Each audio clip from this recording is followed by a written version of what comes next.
Good time zone, ladies and gentlemen. Welcome to Iodine. I'm your host, Benny, and today we're doing some editing. Hey there, Bear. How are you doing today? Welcome. Welcome. Just bear with me one moment. I'm, doing some social media posts real quick. Just to, inform everybody of what's going on. How are you doing today?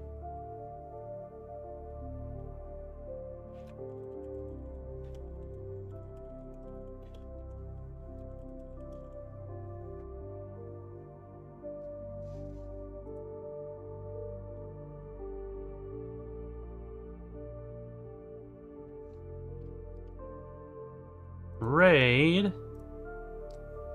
Hey, thank you for the raid. I really appreciate it.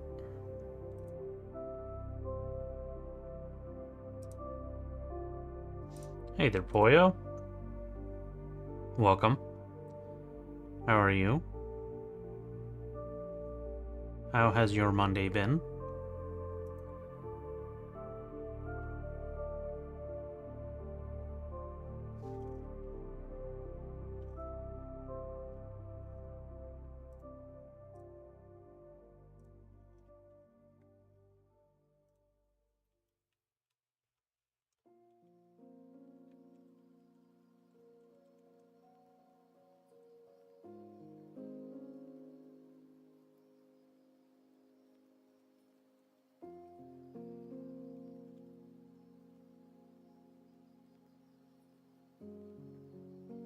Alright, let's go ahead and post that.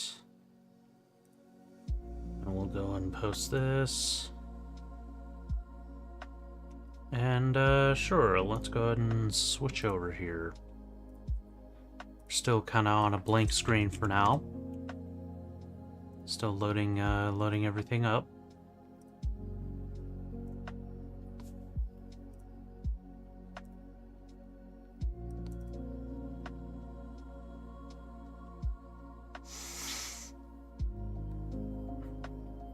The fighting an eagle actually came in handy.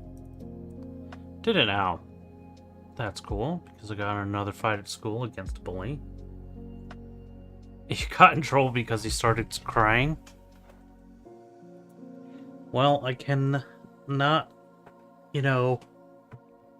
officially condone any sort of fighting, but, yeah. Hi there, Charlie Lever. Welcome.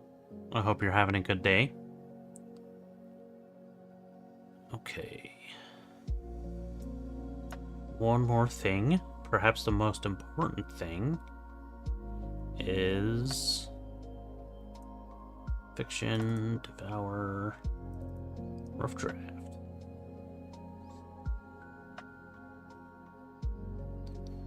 Have I ever seen the Michael flip? I don't believe I have.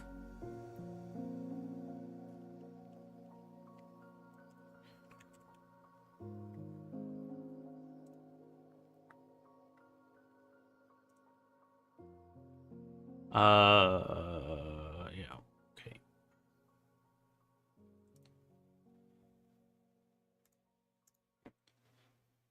We're at Chapter 7. Chapter 7.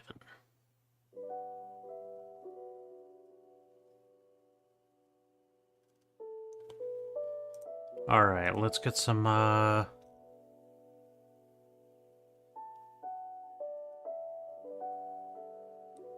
Devour characters.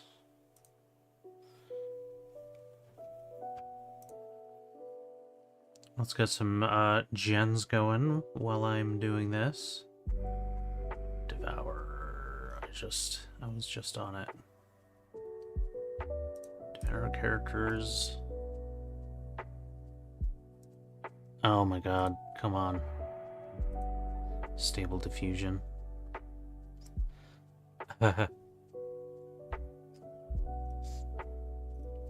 I had a similar experience with a bully in 8th grade. He had been hitting me and knocking my books down for weeks.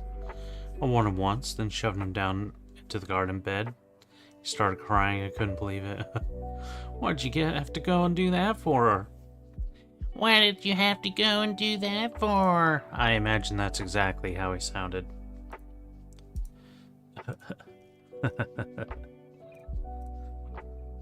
Okay.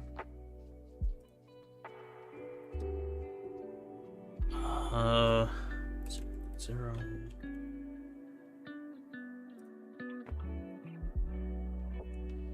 Binary diffusion, we'll put that at 25. We'll put this at 25. Put this on Euler A automatic. And the end painting at 0.4. 16 blur. And STE Karas. Alright. Oh. Also, Devour Oracle. Where's Oracle?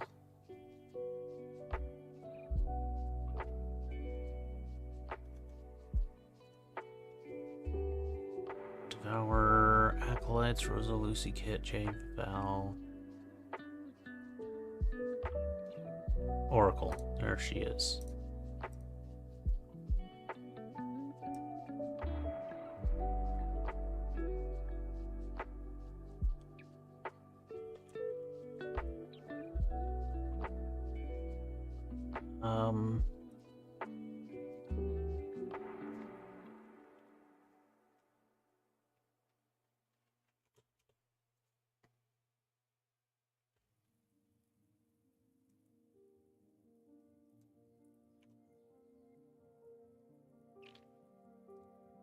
Got that going in. Let's see. Hey there, Batman. Welcome. Welcome in. It's good to see you. Helped him up and dusted him off after that. He wanted to be my best friend. Followed you around all the time. That's some pretty sweet revenge, you know?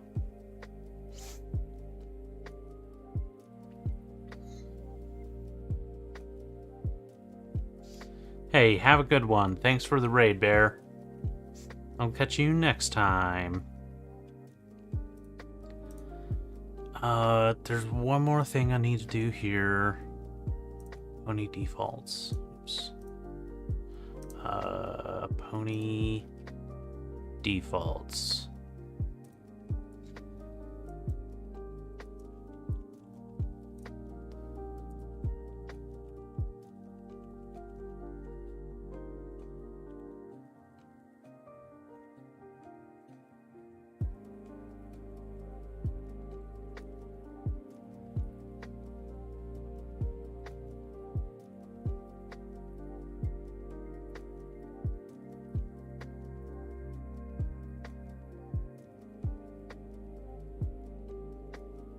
IBM, do do do do do do, IBM.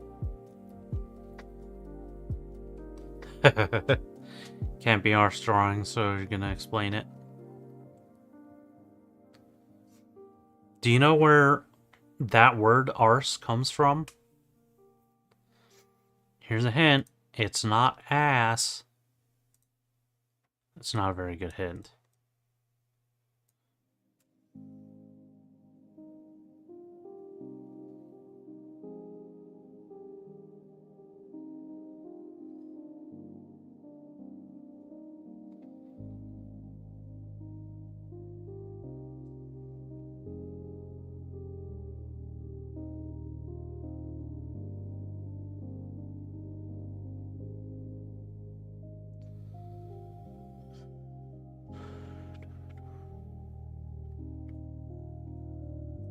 Alright, let's go ahead and start generating some of these.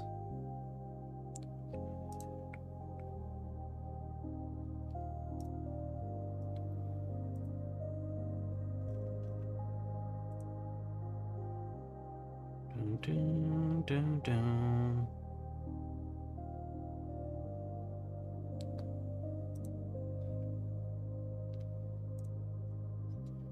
Alright, let's go ahead and start doing some editing, shall we? Chapter 7. The selection was only a few days away. It wasn't the only thing that Val was thinking about, but it occupied a significant portion of her idle thoughts. Suffice it to say, she was excited to be getting her BSI modified.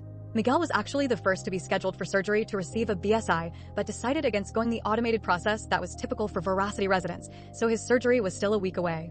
It was to be done by a small group of human purists and trusted allies who all needed to be gathered, and equipment moved into the atrium. Since Val's BSI wasn't going to require an invasive surgery, she was able to get an appointment much sooner.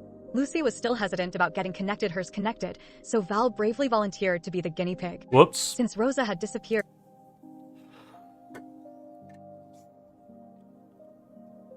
Lucy was still hesitant about getting hers connected.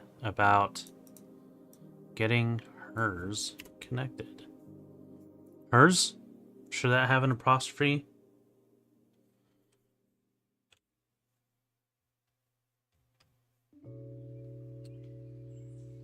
Let's go over here.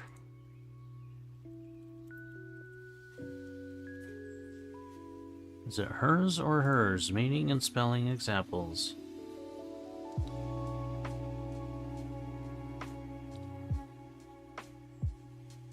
Okay.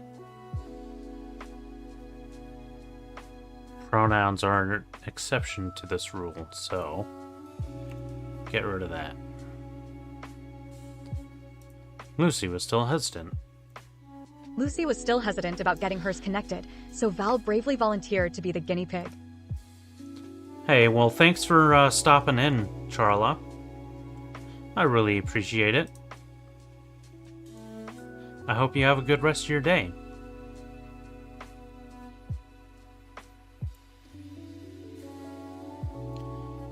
Did I say hi to Leo? Making progress on the books. Let's go. Let's go indeed. Since Rosa had disappeared a few days prior, everyone was concerned about Miguel. He was no longer allowed to spend a moment alone, save for trips to the bathroom. Lucy became a sentinel that stood outside his door, gripping her rifle with a stare more intimidating than any other on the planet. Val also chipped in, being his company the entire time. She did her best to keep him distracted and make sure his mind was occupied. Though her methods may have been objectionable to many, they were nonetheless effective, and Miguel was eager to participate. Val did have boundaries, however, and she looked forward to when those boundaries could be crossed by diving into the digital debauchery that was the Veracity net. Finally, the time had arrived. After taking a thorough shower, focusing as much as she could on making sure her interface ports and casing were as clean as possible, Val donned a dress with a plunging back that Dinara had given her to allow them unobstructed access to her interface. Since Val's ports didn't go any lower than the base of her skull, she was convinced that the dress was more for ogling purposes than anything. She didn't mind. She would have done it nude in a heartbeat. When she arrived at the tech lab, she was delighted to see Jay standing among the rest of the group that would be working on her. Val couldn't help but greet Jay with a warm hug. Jay wasn't quite expecting it, but didn't try and fight it. "Jay, I'm so glad you could make it," Val said as she hugged the girl. Yeah. Jay, being a head shorter, was pressed against Val's chest. "Of course I made it, even if it did require being black-bagged all the way down here." Jay was finally let go, but the warmth from Val's soft chest lingered in her cheek. "For a chance to look at the first tech from the Milky Way in 50 years? I would literally kill for that." "You, and a lot of other people, and maybe Oracle too," Dinara said, "which is why I trust that you haven't said a word about this to anyone, yes?" "Of course not. Are you kidding? Do I look like a rookie to you?" Dinara said nothing as she stared at the girl, not even a third of her age. Val went to each of the other 4 specialists that were going to be joining them and introduced herself with a polite handshake. They were already dressed in their clean room gear, including display masks that obscured their real faces. They were brief in their interaction with Val, though she could tell they carried as much excitement as concern. They had opted to keep their identities a secret, realizing the gravity of the situation, and choosing to get involved as little as humanly possible. Shortly after Val's arrival, Dinara was gathering everyone to start moving toward the clean room when Kit rushed through the entrance and met up with the group with panted breaths. "Really?" Dinara said. "Come on, Kit, 7's a crowd." "Hell yeah, I'm not missing this," Kit said excitedly. "Just point me toward some of those slick PJs and I'll be ready in no time. There won't be any room for you to get a good look. You could see better from the gallery." "Yeah, but then I wouldn't hear you guys talking about all the technical shit." "Are you pretty versed in the lingo?" Jay asked.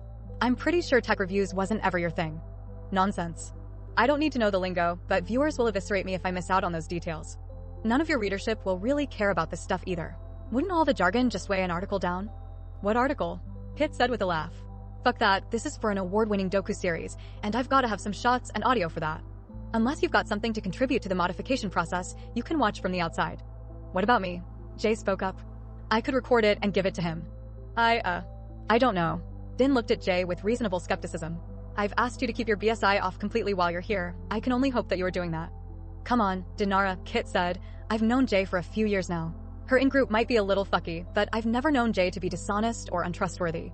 I'll vouch for her if it makes you feel any better. Kit gave Jay a friendly wink, making her smile and blush. Din made some strained, indecisive noises before Kit continued. Besides, you know about people her age. Telling them not to do something is a great way of getting them to do it anyway, just without telling you. As Kit spoke, Jay's expression of warmth instantly turned to that of horror. Kit, no, she shouted. Din, no, I promise I won't record anything if you don't want me to. Jay was nearly begging to be forgiven for something she hadn't even considered doing. She knew this was an extremely delicate situation. Din could see the honesty and determination in the girl's face. Fine, Din said toward Jay. You can record your view, but make sure your wireless communications are completely off, you hear me? The girl's face lit up again. She wanted to hug Dinara, but opted to remain as professional as she could with an affirmative nod. I still want to be in the room, Kit said. Both Din and Jay looked at him, Din with disbelief and Jay with fury. Wow, you did that animation in that already? How did you, what did you use to put it together?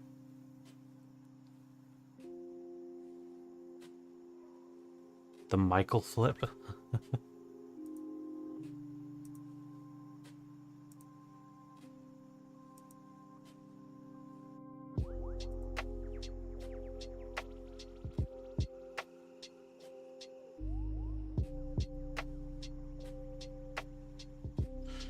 I'm just painted. It's a very shit animation. It's an animation nonetheless. Animating can be hard.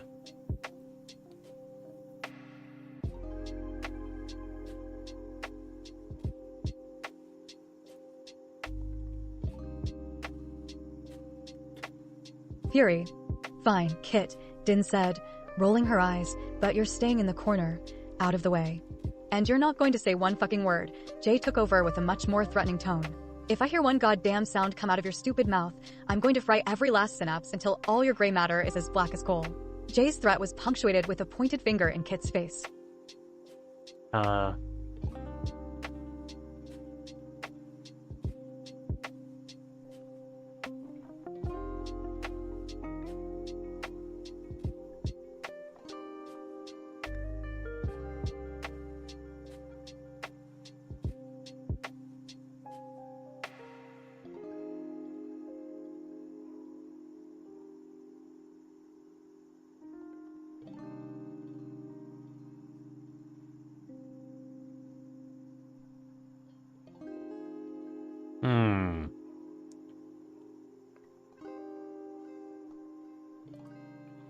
I'm gonna fry every last one of your synapses until your gray matter is as black as coal.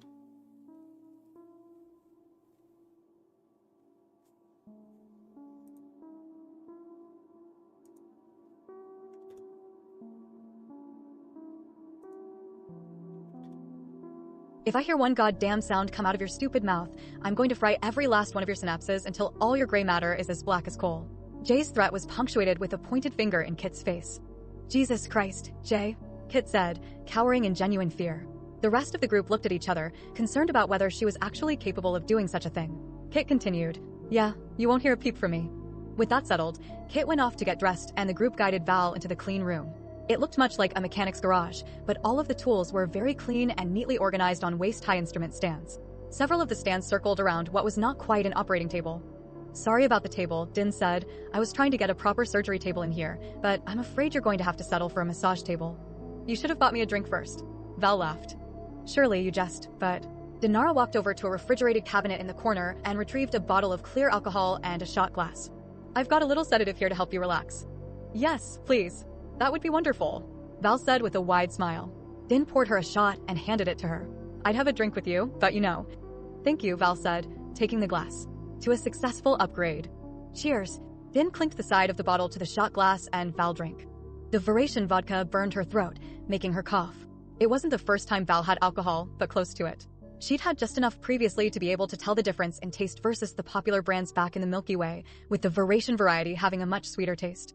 After a moment of wishing she had a chaser, she'd had just enough previously to be able to tell the difference in taste between popular brands back in the Milky Way.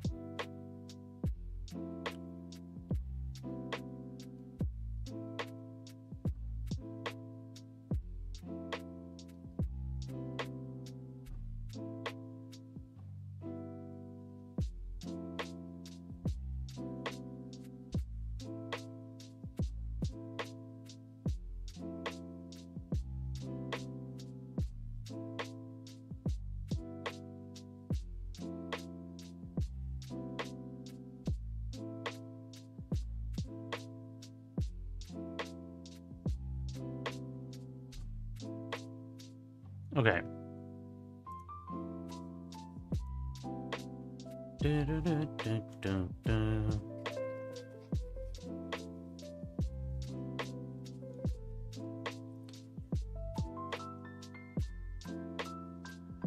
PS3 is still active. Just let us play our games without having a mini jet engine in our rooms.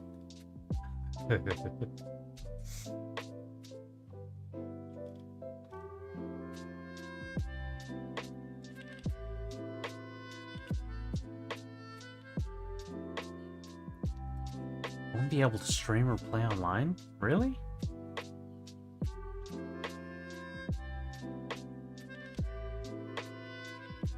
Dang, Sony. Who hurt you?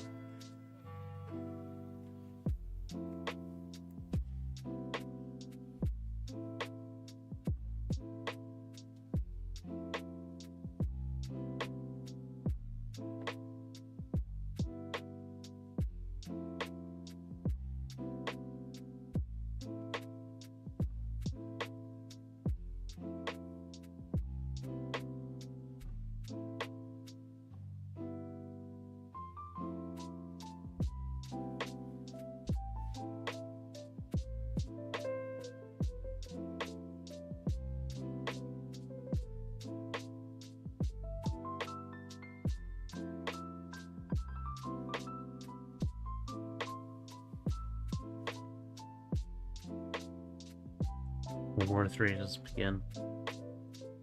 I'm feeling like it might be kind of close. So I suppose we're going down conspiracy theory avenue right here, and I don't know if I really consider it a conspiracy if it is true.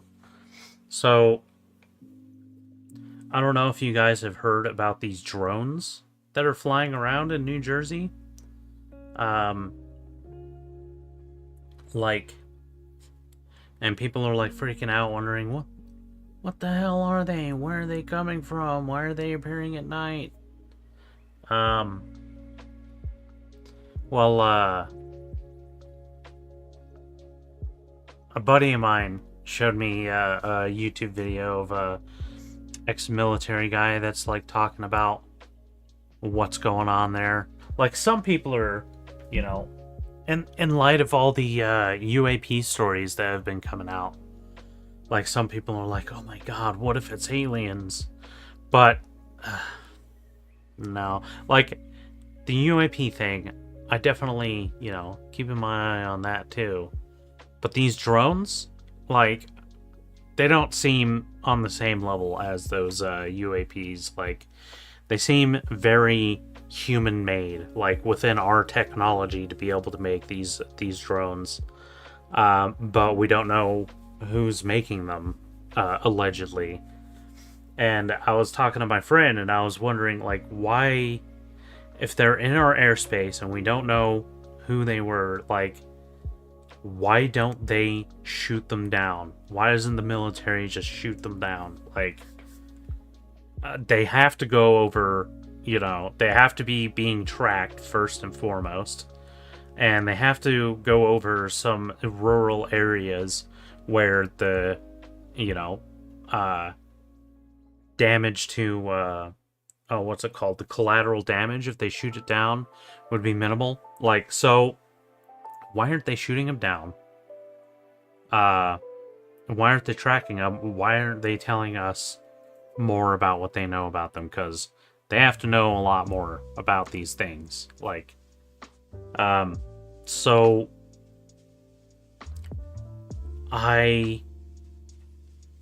they've been going on for the past like week or so, and nobody really knows like what the hell they are, and it's kind of spooky. A lot of people recording them. It's made the national news, you know, at least national. It seems like you guys haven't heard of it, but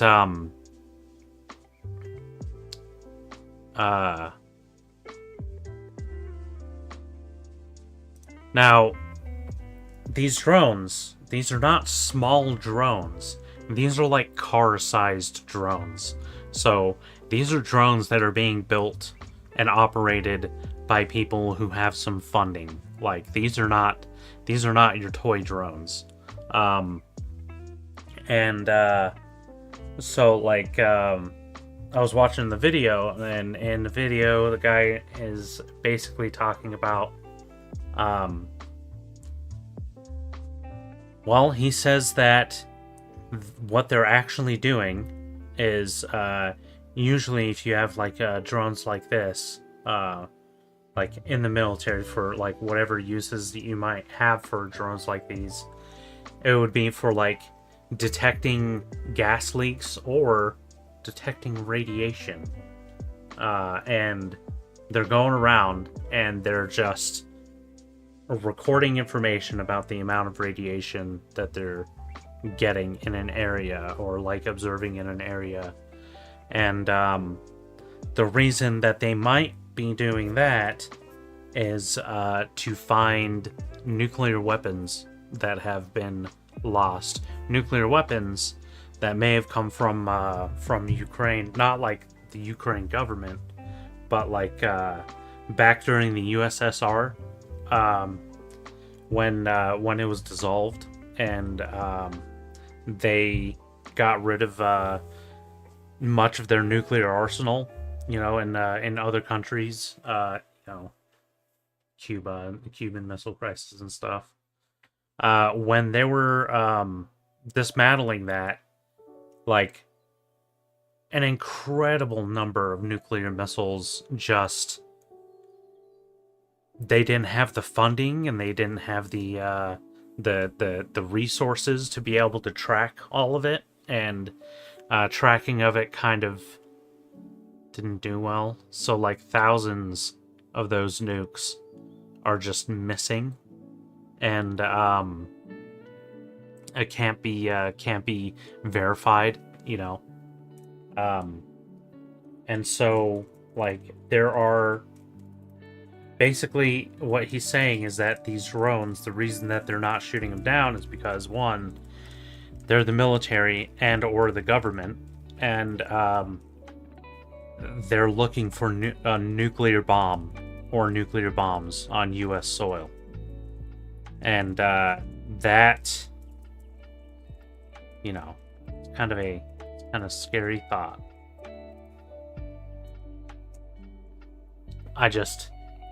They haven't been seen in New Mexico, so I feel a little bit more comfort in that, but that's still not cool. That's not good.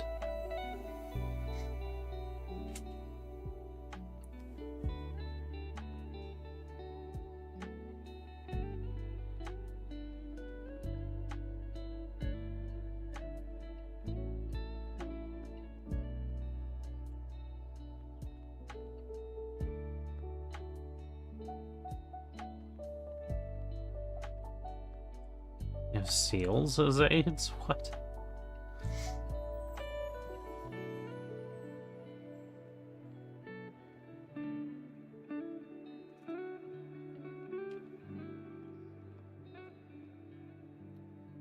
There's a TV show that's coming out on, it might be HBO or, oh no, but I'm pretty sure it is a story about the Troubles. It's about an operative for the IRA. Oh, I wonder, what is it called? Let's go here and go here. It might be Disney Plus. You're very right.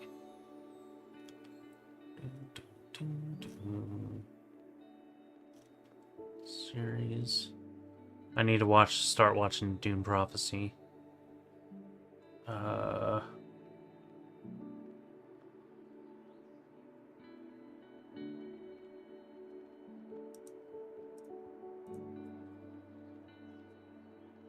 What am I looking for?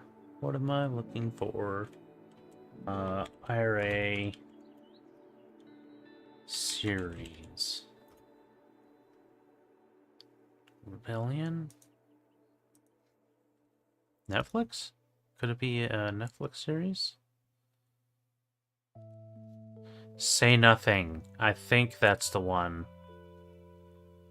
Or wait.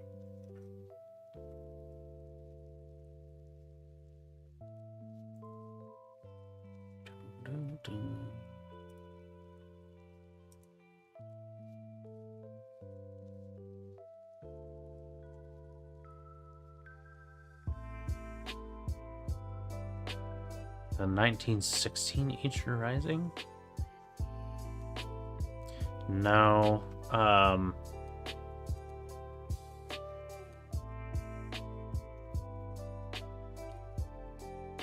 Say Nothing on Hulu. I wonder if I could watch a trailer for it.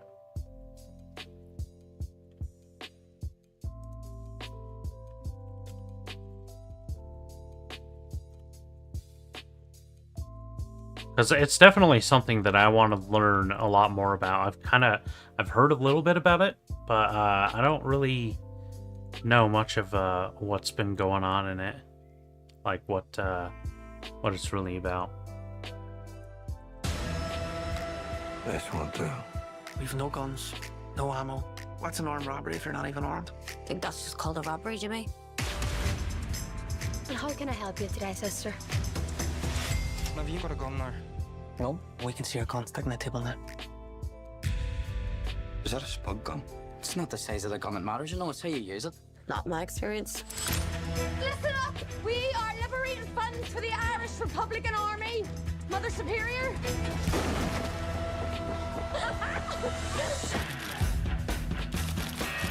This is just the beginning. Just the beginning. Joining the IRA was the noblest thing a person could do. The goal was to kill as many soldiers and as many policemen as possible. I would die for a united Ireland. And we're ready for our next assignment. No balls on that wee girl. They say they're fighting in the name of the people. All right, listen up! If we want to send a message, we just need to be louder.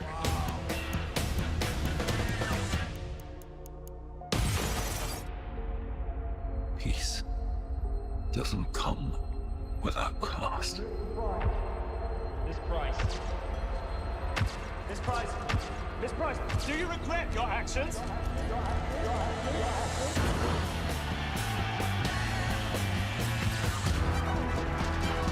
I, Dolores Price, promise that I will promote the objectives of the Irish Republican Army to the best of my knowledge and ability.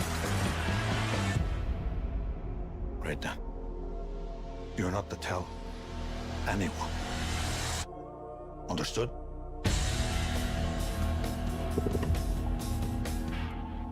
That looks really cool.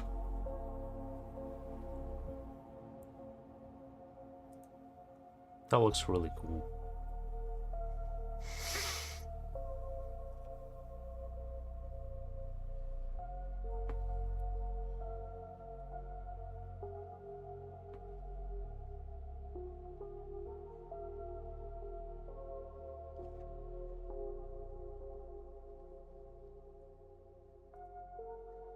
Wow. That's pretty impressive of your granddad.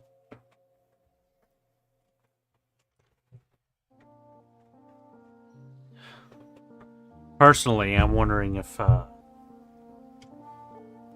something big is going on in the US right now.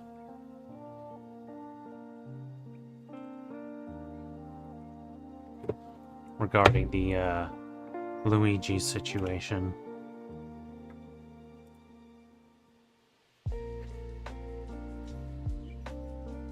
Da, da, da, da.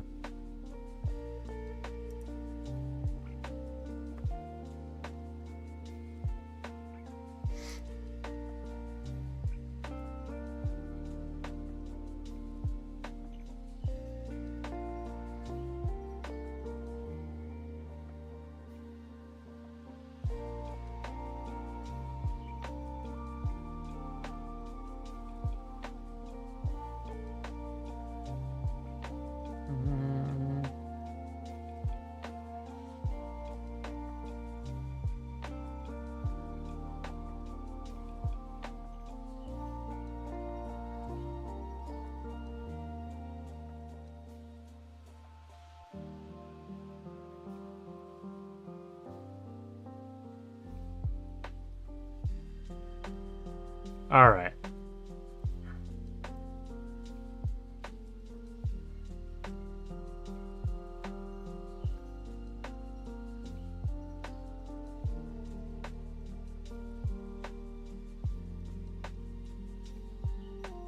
Let's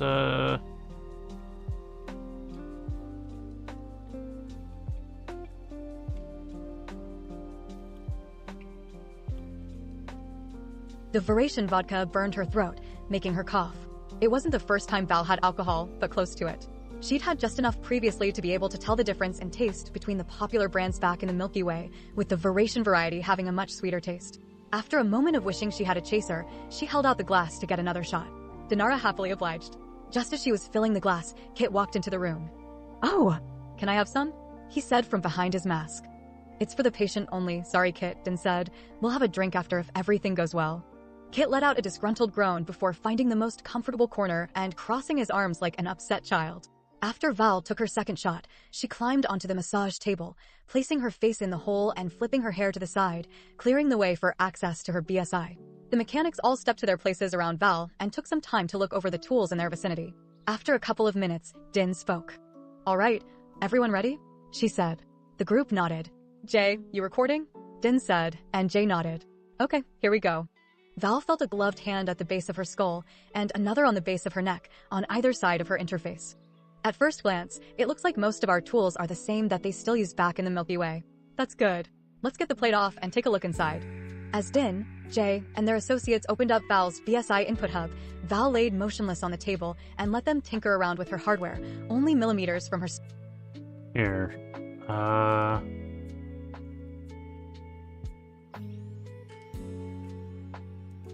At first glance,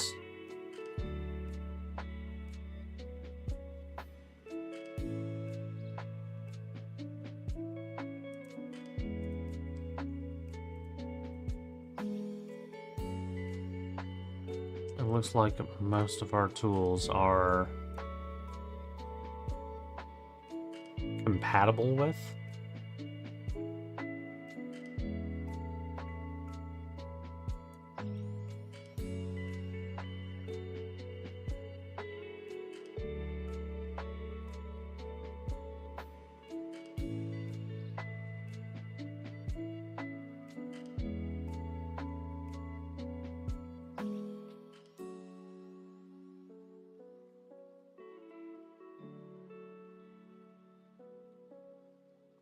Just gonna change this to as.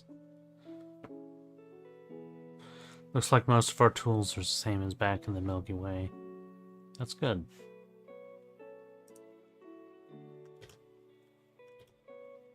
At first glance, it looks like most of our tools are the same as back in the Milky Way. That's good. Let's get the plate off and take a look inside. As Din, Jay, and their associates opened up Val's BSI input hub, Val laid motionless on the table and let them tinker around with her hardware, only millimeters from her spinal column. Val wasn't concerned, but rather excited to be receiving this much attention. The procedure itself didn't require too much modification. All they really needed to do was change out her wireless transmitter to work with the local network and install a new physical input, but they needed to identify the circuitry first. They were overjoyed to see everything neatly labeled and with only minor differences to Veration standards. They took more time than they needed, mostly to take an in-depth look at how different the tech was in the Milky Way after a half-century of separation. By the time they were finished, Val had fallen asleep. Din roused her to consciousness with a gentle squeeze of her shoulder and calling out her name. "All right, Val, we're done," Din said. Without another word, Val immediately turned on her BSI and tried a connection to the atrium's intranet, to which she was met with an error. Din continued. "All we need to do now is update your firmware." She held out a small data stick and Val took it, then tried to insert it into her hub, but quickly found difficulty trying to slot it in. She remembered how difficult it was to learn to slot things into the back of her neck when she first received her implant. Val grunted in frustration. Din laughed at her impatience, then grabbed her hand and guided her fingers over the new slot where Val was able to manipulate the stick inside. "I had Jay partition that stick to work with a few different pre-Veration filing systems. Hopefully one of them works. Just run whatever program your BSI identifies, and it should start the update." "Thanks, Din," Val said, already having started the update before she finished speaking. She then turned to Jay, standing silently nearby, but watching intently. "You too, Jay," Val said, then pulled Jay in for a hug. Again, the girl was surprised but didn't object. As soon as the update was complete, Val's interface rebooted, and she was instantly able to find the atrium's intranet. Simply connecting to the network was a shot of dopamine straight to Val's brain. She quickly began browsing the web, searching and downloading content she had found previously. "And she's gone," Kit said, looking at her suddenly motionless body. "I guess it worked." "It appears so," Jay said with a laugh. She started walking around Val, seeing how still and disconnected she was. "Amazing." "I guess she really missed it," Din said. "They only landed about a week ago, right?" Kit asked. "I don't know about you, but I wouldn't want to spend a day without it," Jay said. Kit responded with shrugged shoulders. "It's really that addictive?" Dinara said. Nobody answered her. "Well, shit, every time I start regretting not getting one, I find another reason to be glad I didn't." "Do you think she wants a chair or something?" Kit asked. Jay went to poke her arm to see just how disconnected she was when Val grabbed her hand. "Let's go to the surface," she said with a wide smile. "Could you help me set up an identity?" Jay looked at Din. "Slow your roll there, princess," Din said. "I don't think it's such a good idea jumping in headfirst."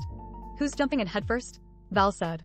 "We've been discussing this for a few days, and I thought we already decided it was safer to get connected than not." "I suppose that's true. Is there anything else I should know? Do I need to study for the self-awareness test?" Dinara and Jay laughed. The self-awareness test that is administered before a BSI implant is notoriously easy for the vast majority of children by the age of 5. Saying someone needed to practice for the test was a common schoolyard insult that, while being insensitive toward the developmentally delayed and neurodivergent, was more directed toward the absurdity of studying for a largely reactionary test. No, Din said. "It's not that kind of test, and you would have done that before opting into surgery for the implant. I just want to go over your identity. It's ready to be uploaded as soon as you connect to Veracity's network for the first time. That file's on the stick too, if you haven't seen it. Move that over onto your local memory if you haven't already." "Okay, my name's Valeria Morales, which is true, I'm 28, which I think is true too, and I was born and raised in Oasis, just came over for Rumspringa and decided to stay." "Okay, that's all good. Now, this one isn't a part of your profile. You can add it if you like, but this question is for other people who ask, what's with the weird BSI hub? It's an experimental design, and I signed an NDA, so I can't really talk about it beyond that."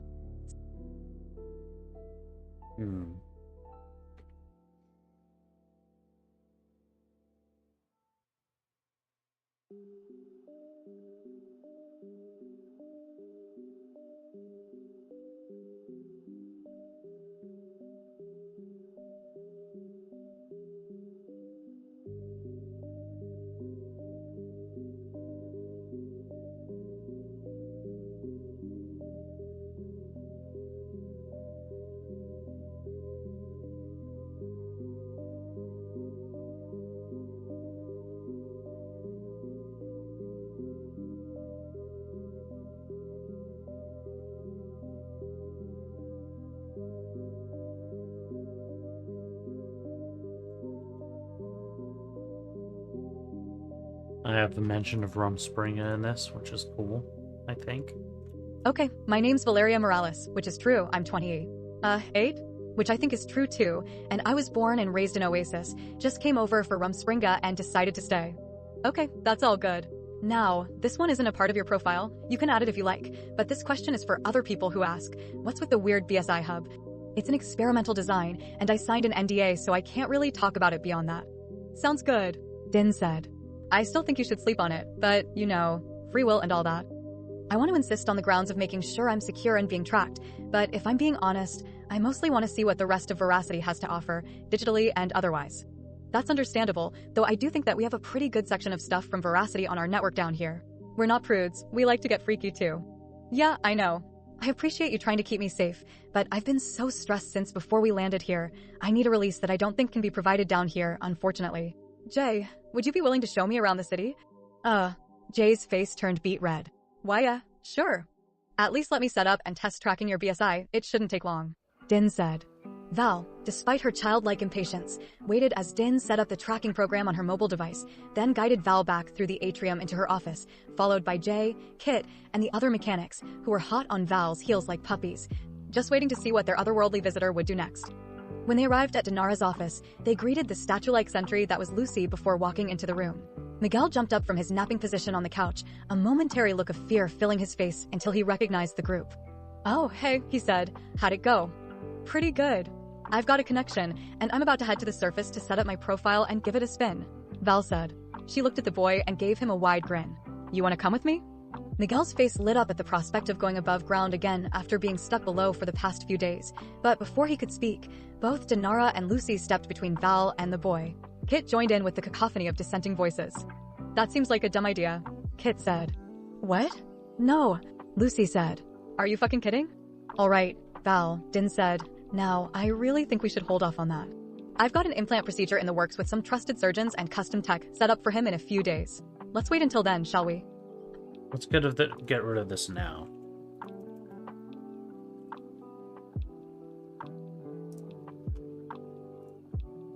All right, Val, Din said. I really think we should hold off on that. I've got an implant procedure in the works with some trusted surgeons and custom tech set up for him in a few days. Let's wait until then, shall we? I think he's perfectly capable of speaking for himself, Val said. Din and Lucy were speechless. They could do nothing but turn to look at Miguel, who was suddenly feeling very self-conscious. Thank you, Val, but I think I'm going to hang out down here for a bit longer. Okay, Val said, reaching out and ruffling Miguel's hair. Suit yourself. Are we all done here, Din? Din and Lucy looked at each other, then Din looked at her tablet. Why yeah, looks like tracking is working just fine, she said. It's even more accurate when you're above ground, so you're free to go, I guess. She shrugged her shoulders. If you get taken by drones or whatever, we should be able to see where they take you. Great, Val said with a smile. All right, Jay, let's go. Lucy and Din were dismayed at Val's wanton disregard for their worries, but short of imprisoning her in the atrium, there was nothing they could do to stop her. Kit wasn't as worried about Val as much as he was about Jay, but he said nothing. Val stepped out of Din's door with a wide smile on her face, with Jay following close behind, giving a polite wave to the rest. When they were crossing the atrium floor, Jay had to stop at a few food kiosks before leaving. The anticipation made waiting for Jay a personal torment for Val, and the path out of the atrium and back to the surface seemed much longer than earlier. Val watched her network connection like a hawk. It switched over to the Veracity network as they stepped out of the stairway onto the ground floor, and Val stopped dead in her tracks. What is it? Jay asked through a mouthful of meat. Looking into Val's eyes, she could see that she had immediately been lost in the internet. Jay grabbed her hand and guided her like a toddler out of the flow of traffic, then took her time finishing her turkey drumstick, giving Val a chance to take her first baby steps into the chaos that was Veracity's internet. Setting up her profile was quick and easy after the discussions and preparation she was subjected to. The very next thing she did was make sure she was registered for the beneficiary program. It wasn't hard to find everything that Val was looking for. Many of the darkest and most depraved virtual experiences that were illegal in most of the Milky Way were being openly advertised on the most popular sites on Veracity's network. Val downloaded as many experiences, models, and overlays as she could find, completely shutting herself out of the real world. After Jay had finished her turkey, she continued standing by Val's statuesque presence for a few more minutes, but boredom met her very quickly. Come on, Val, Jay said, tugging at her arm. I thought you wanted me to show you around the city. Oh, yeah, Val said. I'm just looking at some stuff. I can join you, show you around some of my fave sites, maybe hop in some VR with you. Jay blushed and lowered her voice. If that's something you're interested in. Val snapped out of her trance after hearing Jay's words, looking at the girl and giving her a smile. Sure, that sounds amazing. The two of them left the central dome tower where Val ordered an automated cab, then left the dome and went to a clothing store where she could finally find some outfits that suited her style. Ever since she left Harmonix, she had felt dirty and uncomfortable, and like she wasn't in her own skin, in more ways than one. The shop they chose was one that Jay often went to in the inner ring in the bustling commercial district just outside the central dome. The shop that Jay had chosen was one that had a large selection of items that lent well to the gothic style that she was into. Val suddenly felt like she was back home as she began browsing every clothing rack in the feminine sections and piling as many outfits as she could carry into her arms before going to the changing rooms. Jay felt awkward waiting for her at first. She had never been the type to go shopping like this. Neither her nor her friend groups were the kind to put on a fashion show, but as she watched the young woman appear from the dressing room clad in an incredibly sexy black crop top and skirt combo, she suddenly found that she was thoroughly enjoying herself. Val felt very much the same way being the center of attention. Back home, she was much more restricted in what she could do and where to go. She had tried to put on fashion shows before, but her audience typically consisted of servants or bodyguards, both of which had an obligation to say anything to make Val happy while still staying professional or risk gaining the ire of her father. She selected outfits that allowed much more of her skin to be in the open air, making her feel like she could breathe again. It made her heart flutter seeing the genuine blushing smile on Jay's face when she would step out. The show went on for a few hours, and the pile of chosen clothes climbed to the point that Jay had to retrieve a cart, and when it was filled to the brim, Val decided to call it. As they were leaving with the cart following close behind, they stepped out onto the street and Val came to a stop. Where to next? Jay asked. I don't know. Where am I supposed to take all of this stuff?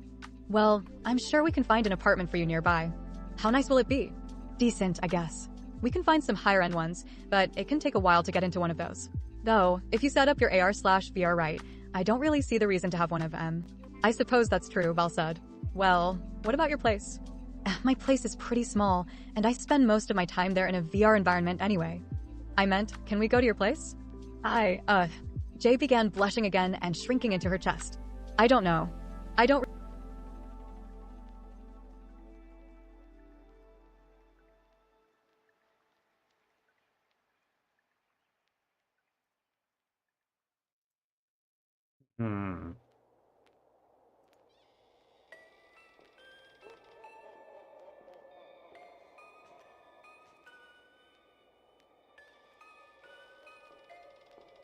What about horizontal sleeping?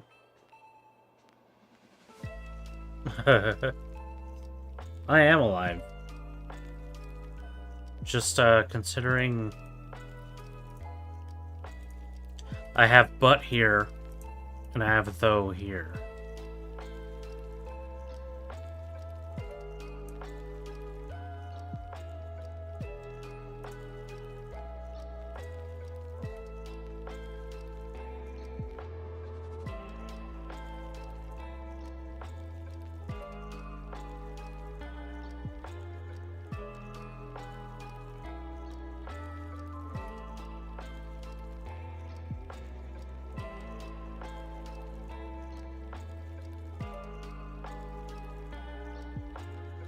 Set up your AR VR right. I don't really see the reason to have one anyway.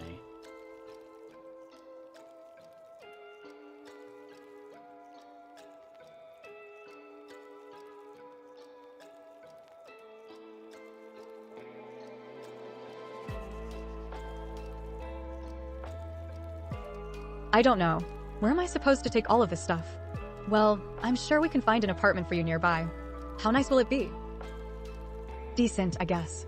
We can find some higher-end ones, but it can take a while to get into one of those. If you set up your AR/VR right, I don't really see the reason to have one at all. I suppose that's true, Val said. Well, what about your place? My place is pretty small, and I spend most of my time there in a VR environment anyway. I meant, can we... Oh, by the way, I agree. Blood and Snow does look pretty cool. Like, I just kind of think Blood looks really cool anyway. But I feel like that's a weird thing to say. Like, I'm pretty sure that Crimson or Dark Red is my favorite color because it's the color of blood. But I wonder if it's only because I've ever seen, like, the fantasized version of blood, you know, basically the only in movies and television and artwork. Have I really seen like real bloody stuff? I've never seen it in real life. I've never seen anything so violent as like anything that I, you know, write in real life. And I'm pretty sure a large amount of blood, like if I saw that in front of me, maybe if I smelled it, like I'm pretty sure it would churn my stomach. I don't know if I would be a particular big fan of that, you know?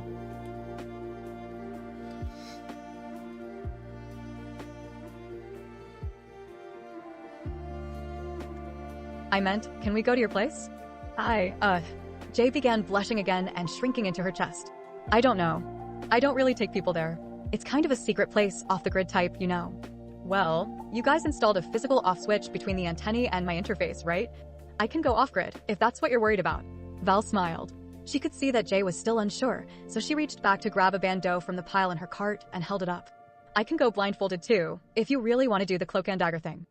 Jay walked in silence as she considered Val's request. She felt like she had known Val for much longer than a few days, but even people she had known for years had never been to her place. She never considered it, nor had anyone ever asked. There were many reasons why she didn't want to go back to her apartment, from the lack of furniture and decoration to the mess of wires, trash, and clothing strewn everywhere.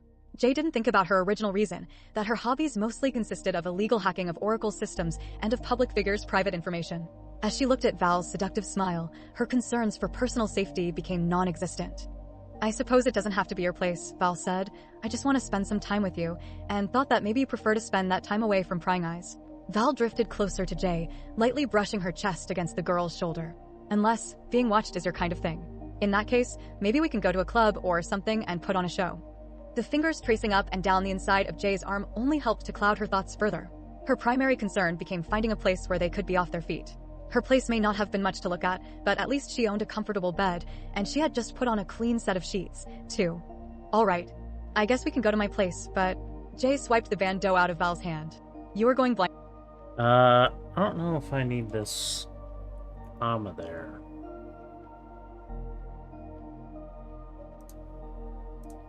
Her place may...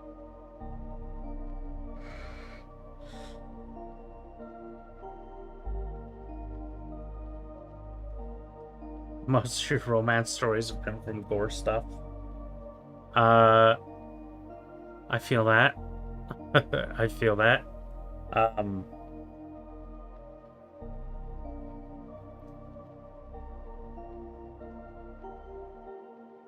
Man, I'm getting ideas for stuff.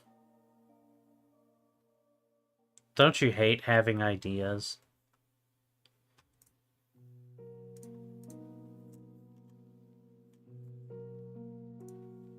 Val drifted closer to Jay, lightly brushing her chest against the girl's shoulder. Unless being watched is your kind of thing. In that case, maybe we can go to a club or something and put on a show. The fingers tracing up and down the inside of Jay's arm only helped to cloud her thoughts further. Her primary concern became finding a place where they could be off their feet. Her place may not have been much to look at, but at least she owned a comfortable bed, and she had just put on a clean set of sheets too. All right. I guess we can go to my place, but... Jay swiped the bandeau out of Val's hand. You were going blindfolded. Val smiled and bit her lip. The journey to Jay's apartment started with a cab ride to a lower-quality housing district near the edge of the city where few of the apartments were occupied. Jay tied the bandeau firmly over Val's eyes, then disabled her wireless communication and guided her by the hand down a few streets and alleys and into one of the buildings. Val could feel Jay's heart pounding through her fingers as they stepped into an elevator. She couldn't tell whether it traveled up or down, or how far, but as they stepped out and onto Jay's floor, she could feel Jay's hand trembling.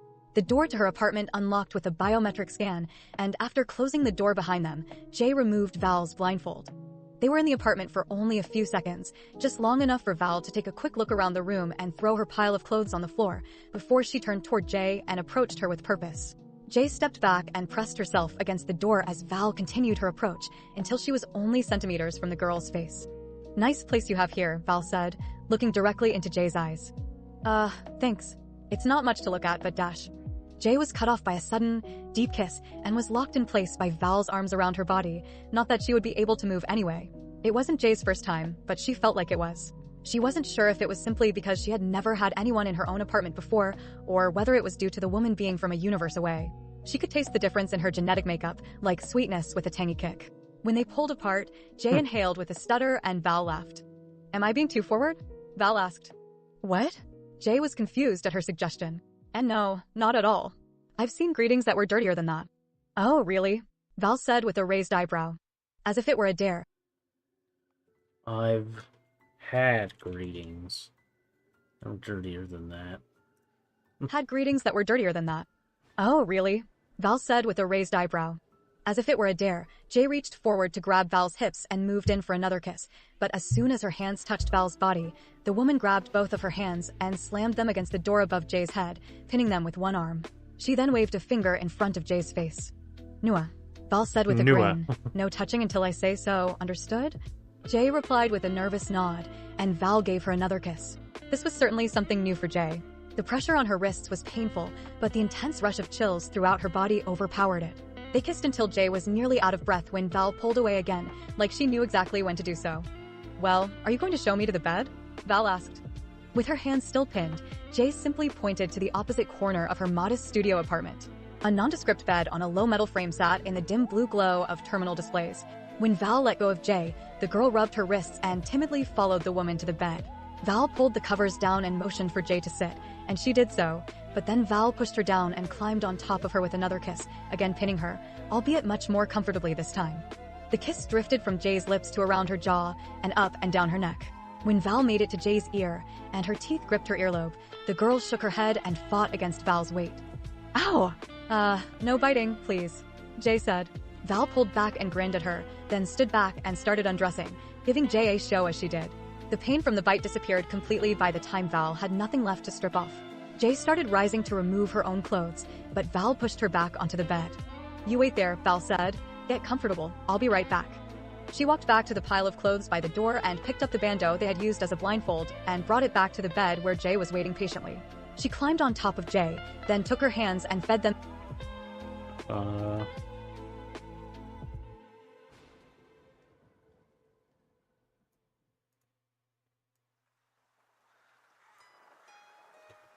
Then brought it back. Then brought it back to the bed where Jay was waiting patiently. She climbed on top of Jay, then took her hands and fed them in between the bars of the metal headboard, tying them together on the other side. As the fabric tightened against her wrists, the tinge of fear she felt from the binding wasn't quite as overpowered by her anticipation. "You know, that bandeau is never going to fit right after this," Jay said with a nervous laugh. "That's all right. I didn't intend to wear it much anyway." Once the knot was painfully tight and solid, Val gave the girl another kiss which moved its way down her front side and over her clothes. Val pulled up her shirt to reveal her bare navel. As Val kissed and licked around it, she removed the girl's baggy pants and underwear. Jay instinctively tried to cover herself and quickly found the bindings to be something she didn't care for, but she remained silent, unable to do anything but blush. With Jay's legs free and bare, Val continued her thorough tongue inspection of the girl's body. Jay couldn't help but squeeze her legs together, making it difficult for Val to get where she wanted to go. Again, Val rose to her feet and walked over to a tangle of cables running from Jay's computer to her displays and other peripherals. Val grabbed one of the cables at random and began pulling. "Whoa! Hold on, Val," Jay said. "Those monitors are displaying some important data streams. I've got some extras in Dash." Val ripped the cable from the monitor, nearly pulling off of its wall attachment, then did the same to the other side. Oh, Phew. hold on. Ewok. Val ripped the cable from the monitor, nearly pulling it. Nearly pulling it from its wall attachment.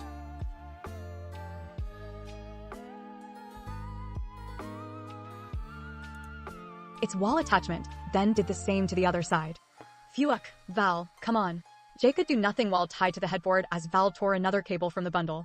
The grinding snap of the cable coming free from a display was a painful sound to Jay, who didn't find the event to be nearly as entertaining as Val. "You're replacing whatever you broke just now, by the way." Val said nothing. She only smiled and kept eye contact with Jay as she returned to the corner of the bed. 1 foot at a time, she tied Jay's feet to the corner posts, forcing her legs open. The cables dug into her skin when Val tightened them. Ow! Hey, could you loosen those just a little bit? Jay asked. The request went completely unanswered. It was at this point that Jay's absolute vulnerability was starting to sink in. Once Jay was secured, Val took an unobstructed taste of her quarry's raw flesh, eliciting an intense reaction from the girl. Val's hands ran all across Jay's body, but became frustrated with her oversized shirt. Val rose to her feet and moved into the kitchen where she began searching through drawers. W, what are you looking for? Jay asked, already exhausted. Val was silent. Her lack of communication since Jay had started being tied up was concerning, and the concern quickly turned to panic when she saw Val return with a 4-inch paring knife. Jay pulled against her restraints, causing the whole bed to shake, but it only served to tighten the bindings. Wait, I don't want to do this anymore, Jay said with trembling fear in her voice. See, could you, untie me, please? Val crawled onto the bed between Jay's legs. The tip of the knife traced a line up the inside of her thighs and between her legs, then up over her pelvis and stomach. The sharpness made Jay wince. She couldn't tell if it was drawing blood, but it certainly stung. She felt the edge of the knife catch on the bottom of her shirt, and Val continued pushing forward. Wait, this is one of my favorite shirts. Just untie me and I can dash. The blade began splitting the shirt and quickly tore its way up the center of her chest before getting caught on the collar, where Val forcefully slashed, splitting Jay's shirt in two, and only missing her neck and jaw by a few centimeters. The excitement that she had felt at first was completely gone, replaced entirely by fear as Val sat on her torso and cut through the armholes to free the fabric completely and toss it to the side. Val crawled back to observe Jay's nude form in its entirety, then moved to lay on top of her, pressing a kiss to her lips. Jay was much less enthusiastic this time in large part due to the knife that was still in Val's grip. As Val moved down from Jay's lips, she ran the knife edge across the side of the girl's face, down her jaw and across her throat, over her collarbone, and down between her breasts. The knife came to a stop just below Jay's sternum, in the soft spot between her ribs. Jay was trembling as she tried not to breathe. Pee, please. Jay whimpered with tears flooding her eyes. Please, don't hurt me, she pleaded. They were exactly the words that Val wanted to hear. A smile grew across her face, the widest, most ecstatic smile Jay had ever seen on the woman, just as she pressed the knife into her skin. The girl screamed, and it was music to Val's ears. Chapter 8. It wasn't quite so bright down in the atrium, but Kit wore his sunglasses nonetheless. It had taken him less than a half hour to travel through the city, into the dome, and down into the atrium, but now that he was here, Kit felt like taking a break and gorging himself on the delicious food they had on offer. He sequestered a room for the night and began looking for a companion to spend it with. He first approached Lucy, but even through the dark tint in his glasses, she could see his intentions a kilometer away. They had the entire conversation somatically in which Kit was rejected outright, but not without a hint of flattery on Lucy's part. At least, that's how Kit saw it. He left her standing guard outside of Dinara's office to protect Miguel, then went to the atrium floor to seek out some wandering gazes. Humanity purists weren't prudes by any means, but one of the primary reasons they exercised detachment from the rest of the general populace was because of the sometimes overwhelming promiscuity that was common and encouraged throughout the city. Kit didn't necessarily mind it, but it was a relief to be away from it, and when there was a challenge, he found the prize was much more enjoyable. After rejection from a few men and women, Kit had to adjust the salaciousness of his flirting style to suit the more reserved audience. When he caught the glance of a beautiful woman sitting alone at a noodle stand, he asked to sit with only a smile, and she agreed with a smile back. New around here? She asked.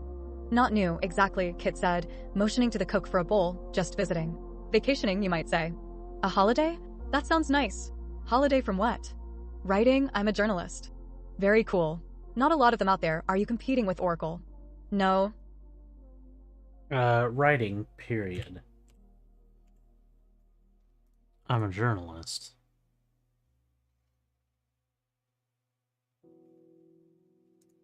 Writing? I'm a journalist. Very cool. Not a lot of them out there. Are you competing with Oracle? No, not really.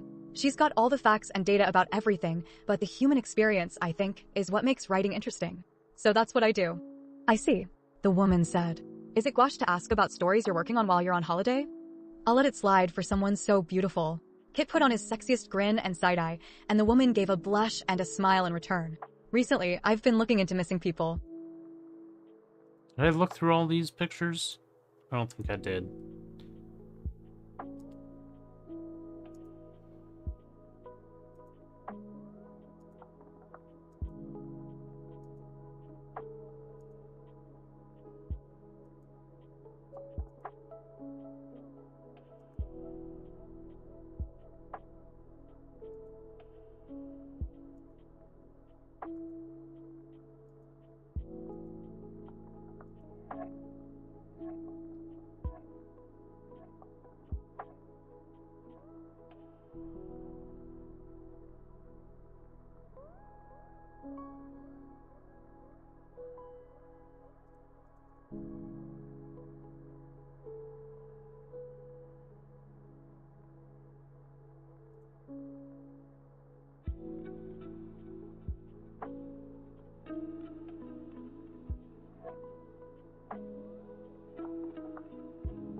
Okay.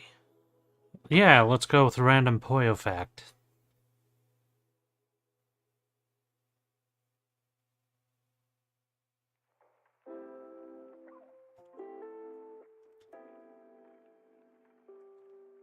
I was near murdered before, and I got in trouble over it.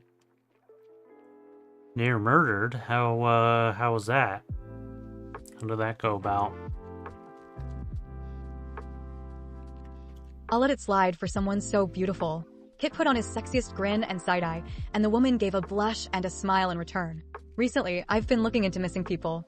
Missing people? Like, people who moved away and you miss seeing them? No, not exactly. Missing as in, a person who has disappeared and is unable to be found. Oh, like old-world detective stories? The woman asked and Kit nodded. That still happens? Well, I'm still looking into it, so I haven't made any concrete conclusions yet, but from what I can tell, yeah, it still happens, and it seems like it happens a lot. I thought that BSIs prevented that from happening, and even without one, isn't Oracle supposed to be really good at tracking people? Yes, those were my thoughts exactly when I started looking into it, but I don't know.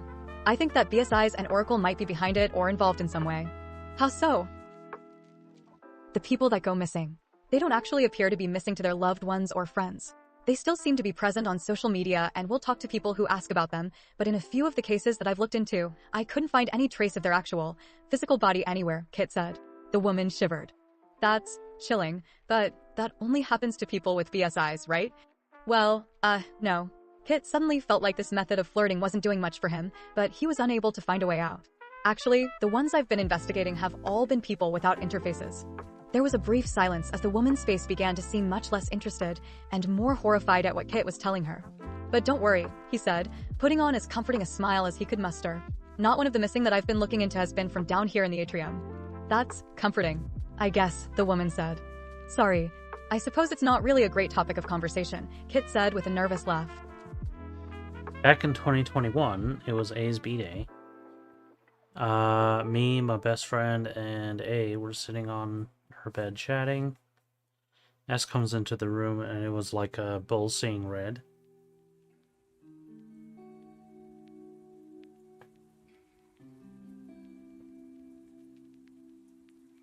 What did S do?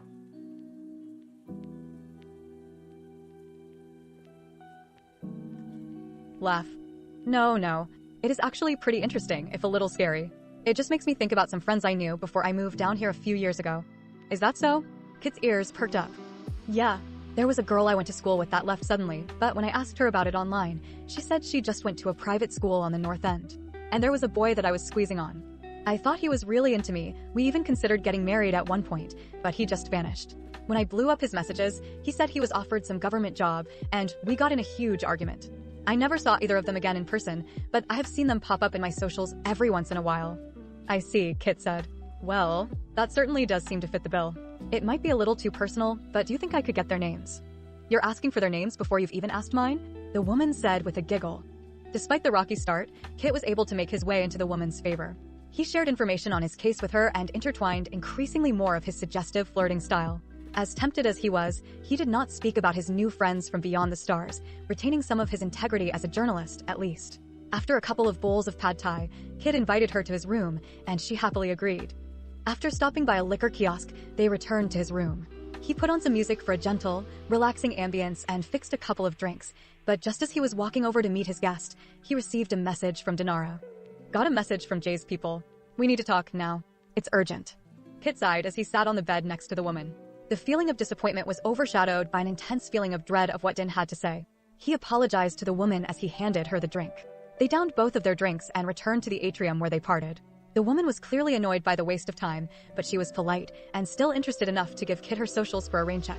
When he returned to Din's office, he could see that Miguel was shaken, but seeing Lucy's generally stoic expression having been broken into despair, Kit knew that he was going to regret what he was about to hear. Dinara motioned for him to sit down. Kit. She paused, unsure of where to begin. A couple of hours ago, Val's tracker went offline. Really? Did she get taken already? Kit rolled his eyes. Hey, she understood the risks. We told her it wasn't a great idea to go up. I'm not sure that's what happened, exactly, she said, and looked deeply into Kit's eyes. Jay's group, the Cryptic Descent, they contacted to let me know that Jay, well, her dead man's trigger was activated about 10 minutes ago.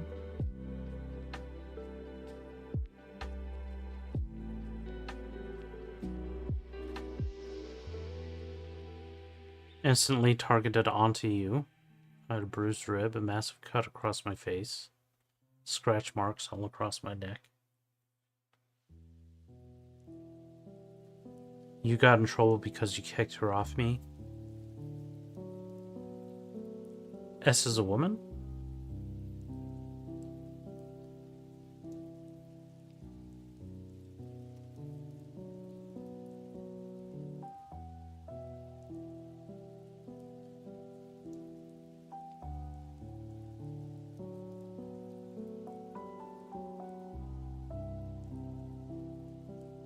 That sounds pretty nuts.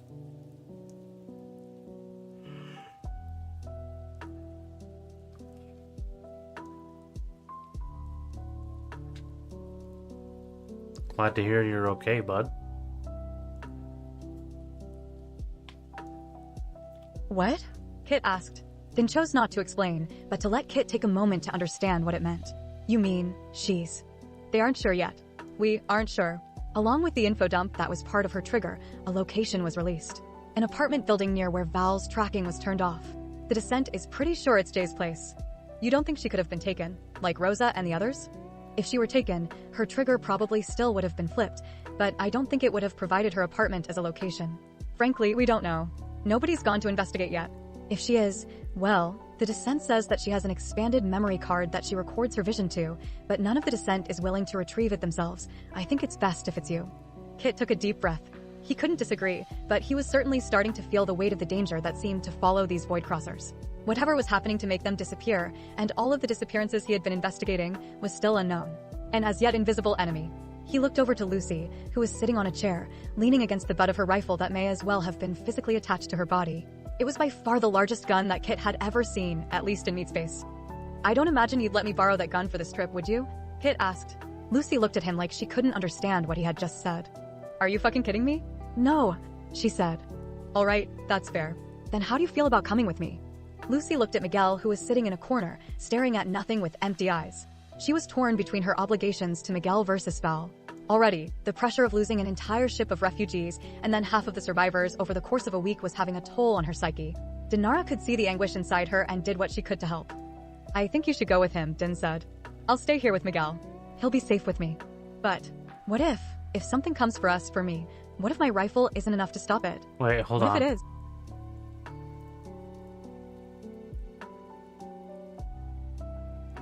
Because Kit's going, right? Right, okay. I think you should go with him, Din said. I'll stay here with Miguel. He'll be safe with me. But, what if something comes for us, for me, what if my rifle isn't enough to stop it? What if it is? Kit said. What if your gun is the only thing that stands in between whatever and me? His words made sense, but she still wasn't sure. Kit continued, what if you kill the drone or whatever it is, and I get footage of it? You're going to be recording? Din asked. Well, as I see it, if I start a live stream, then you don't just have one set of eyes on you. You will have tens, maybe hundreds of thousands. If something does go fucky and you disappear from my vision, there'll be a ton of people asking a lot of questions. But what about the whole Void Crossers thing? Lucy asked. This ain't my first rodeo, secrets-wise. You'll just be my security for the day. People might ask about the design of your gun or your BSI, but they won't get an answer, and just assume that they are new experimental designs or something. Lucy stood up and began pacing the room, still considering what she should do. After a few moments, she turned toward Miguel. What do you think? She asked. Miguel didn't move or look up. I don't care, he said. Do whatever you want. This choice is not about what I want, Miguel, Lucy said. What I want is to be getting shit-faced after a big paycheck back home. This is about what needs to be done, and it directly involves you, whether you like it or not. Do you need my protection? Your protection hasn't done much so far, Miguel said. His words stung, as it was a truth that had been on Lucy's mind since the moment they had arrived. She didn't respond except to clip her rifle to her back and head toward the door. She looked over to Kit with an angered stare. Let's go, she said. As soon as they made it to ground level, Kit set up a quick stream and blasted all of his Let's go, comma, she said. Let's go, she said. As soon as they made it to ground level, Kit set up a quick stream and blasted all of his socials with notifications. He didn't provide details about what they were doing, nor was he going to narrate as he usually did. He leaned into the mystery, simply titling it Investigation Livestream, and within seconds of going live, he already had over 1,000 viewers. Every step of the journey, from stepping foot on the surface to entering an automated cab, Lucy was on edge, watching for dangers that could come from anywhere. Kit was on edge too, though he tried to provide a calm and relaxed energy. The anticipation of what they would find was making it much more difficult than it usually was for him. As a result, the ride was completed without a word spoken between them. When the vehicle came to a stop, Lucy was hesitant to step out, but did so after a deep breath and a firm grip on her rifle. "This is around where Val's BSI stopped transmitting her location," Kit said. "We'll go on foot from here. Keep an eye out for." He thought for a moment. "I don't know. Look out for robots that want to kill us or something, I guess." Kit's crude remark made Lucy laugh, but she agreed with the sentiment and kept her head on a swivel, nonetheless. The walk to Jay's transmission location wasn't long. They entered an apartment building and took the elevator to one of the middling floors. The complex was largely empty. It was one of the more recent housing complexes that have been built to accommodate a constantly... Stop. The walk to the location of Jay's transmission wasn't long. The walk to the location of Jay's transmission wasn't long. They entered an apartment building and took the elevator to one of the middling floors. The complex was largely empty. It was one of the more recent housing complexes that have been built to accommodate a constantly growing city, though it was in a district with lower quality, smaller living spaces. They could see why Jay chose to live in such a place. It was very quiet and residents were few and far between. They reached the front door of Jay's apartment. All of the neighboring apartments were vacant, and they expected it to be the same directly above and below. The place also had a poor wireless network connection, as shown by the endless flow of complaints about the low bitrate of Kit's stream. I wanted for S to stop with us at lunch, because despite being 3 years later, there's a lot of bad blood. Like, imagine not being able to breathe while your rib is getting kneed. This is what happened. Never want that feeling for anyone else. I don't give a shit if she would be alone. There's one person she can sit with, but no. Straight up said to A yesterday that S should man up and just sit with them, for God's sake.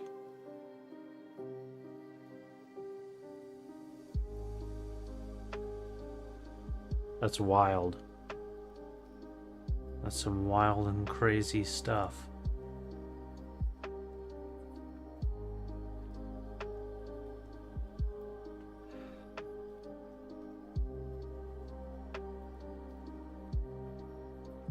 As they stood outside the door, they did the first thing that came to their minds, pressing the call button next to the door. They didn't expect an answer, nor did they get one. After ringing the bell again, Kit and Lucy simply looked at each other. "Well, what do we do now?" Kit asked. Without another word spoken, Lucy stood in front of the door and made one single kick next to the doorknob with her heavy, reinforced boots. The frame shattered and the door flew open. As Kit watched, he could see his viewers lose their minds over having never seen anything like that outside of movies and video games, and more than a few viewers were already being horny for Lucy. As the door swung open, a metallic stench hit them hard. "Jesus, what the hell is that?" Kit asked. Lucy knew exactly what it was, but didn't want to answer. She motioned.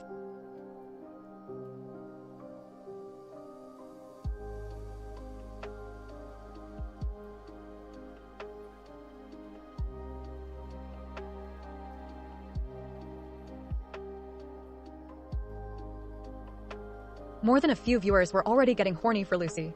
As the door swung open, a metallic stench hit them hard. "Jesus, what the hell is that?" Kit asked. Lucy knew exactly what it was, but didn't want to answer. She motioned for Kit to stay in the hallway, then stepped into the room with her rifle drawn, checking the nearby corners first, but after looking at the bed in the far corner, the expression on her face instantly turned to that of abject horror. She immediately looked away, then back at Kit. Kit, you might want to turn off the stream." "What? Why?" Kit said as he stepped into the room. What he saw in the far corner didn't register immediately to him. The walls were smeared and sprayed with blood, and the bed itself was soaked in it. On top of the bed was a mess of gore. Open flesh revealed organs and bone that would have been unidentifiable were it not for the untouched face of Jay, twisted in terror and pain. When Kit finally realized what it was, he turned away and fell to his knees, immediately vomiting on the floor. Lucy had much the same sentiment, but she was able to keep her composure, mostly. "What the fuck?" Kit shouted. He kept staring at the floor and the mess he made as he took Lucy's advice, shutting down the stream. Just before he did, he could see an explosion of comments questioning whether what they had just seen was real. Lucy wasn't able to look at the mutilated corpse either. She had seen death before, even perpetrated it herself, but she had never seen anything close to the level of violence in this room, nor did she ever want to. She took her eyes away from the bed and scanned the rest of the room. A trail of blood and entrails led from the bed into the bathroom, so Lucy went to clear it with her weapon raised. Whipping open the bathroom door, Lucy found nobody else, only the trail of blood leading to the sink and the tub, both of which had bloody handprints all over them. Towels in the corner were soaked with red. After clearing the bathroom, she returned to the main room and moved back to Kit, again avoiding looking at Jay's corpse. "The place is clear," she said. There was no response from Kit. He was lost in his mind trying to comprehend what he had just seen. He wasn't sure it was real, wondering if it might have been a visual hack, like the report he did on a viral AR horror game from decades ago. He tried to look back, but upon the first drop of blood entering his vision, he couldn't resist turning away again. Is it real?" Kit asked.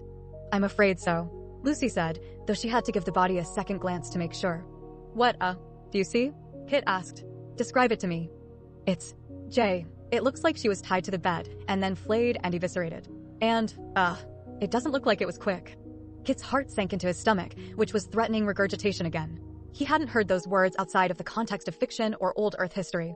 There hadn't been a murder reported on Veracia since before he was born, and mutilation has never happened to such a degree. Or had it? Kit considered all of the people that had gone missing, and their digital ghosts still roaming in cyberspace, disappearing and appearing by the will of the Oracle or someone else. He wondered if murders like this were common and simply not reported or seen by the public. He wondered if there was a way to search through the available Oracle data to find where an image might have been altered, as it was when Rosa had gone missing. It seemed feasible, though he would need to discuss it with the cryptic descent, and he knew just who he could speak to. He was about to call out, expecting that Jay was watching and would be in contact with him if he just asked aloud, having already forgotten that the girl was dead mere meters away from him. Kit put his face in his hands. "Fuck," he said. Lucy could see his struggle as clear as day, even in the dimly lit apartment. She walked over to him and gently touched his shoulder. "I'm sorry, Kit," Lucy said. "Let's get out of here. If your viewers saw it, then Oracle saw it too." She lifted Kit to his feet and guided him outside the apartment. Wait, Kit said. "She has a memory chip slotted into her BSI. I need to get it." "Hold on," Lucy said, putting a hand on Kit's chest. She could clearly see the effect that only a glimpse of the girl's state had on him. "I'll grab it. Wait right here." Lucy re-entered the room and approached the bed, but hesitated as she looked at the girl's corpse. She held down the lump in her throat and crawled onto the corner of the bed. As cut up and destroyed as the body was, Jay's face was left unmarked, making her perfectly anguished expression that much more disturbing. Lucy placed her palms over the girl's eyes and tried to shut them as she moved her head to the side for easier access to her BSI input hub. The girl's eyes wouldn't close, but Lucy was able to retrieve the chip. "I'm sorry," Lucy said to the girl as she left to return to Kit. She handed him the chip, and Kit immediately slotted it in. "Let's go." Setting the pace, Lucy moved quickly back to the elevator with Kit following close behind. By the time the elevator doors had closed, Kit pulled up the video file from the chip, exactly 364 hours in length. Under different circumstances, Kit would have been very interested to see what Jay got up to in her downtime, but out of respect and a need to know, he skipped to the last few hours of the recording's end and began seeking through the remaining time. The only face that he saw was that of Val. He reached the timecode at which Val's BSI tracking was turned off, and seeing Val still at Jay's side, the possibility that she had been disappeared like the rest was gone. Kit crossed his arms. He didn't like where things were heading. As he continued watching the footage, part of him was hoping that someone or something would come out of the shadows, but that never happened. He didn't think it was possible, but his heart sank even further as he watched a nude Val brandishing a large kitchen knife with a disturbing smile on her face. From that point on, Kit watched in real time. Even though only visual and audio data was recorded, Kit could feel the fear that Jay was experiencing. He also felt the moment that Val pushed the blade in between her ribs and heard the pained shriek of the young girl. He stopped the video immediately, unable to handle it for even a single second. In a flash of furious anger, Kit punched the mirrored wall of the elevator, fracturing the glass.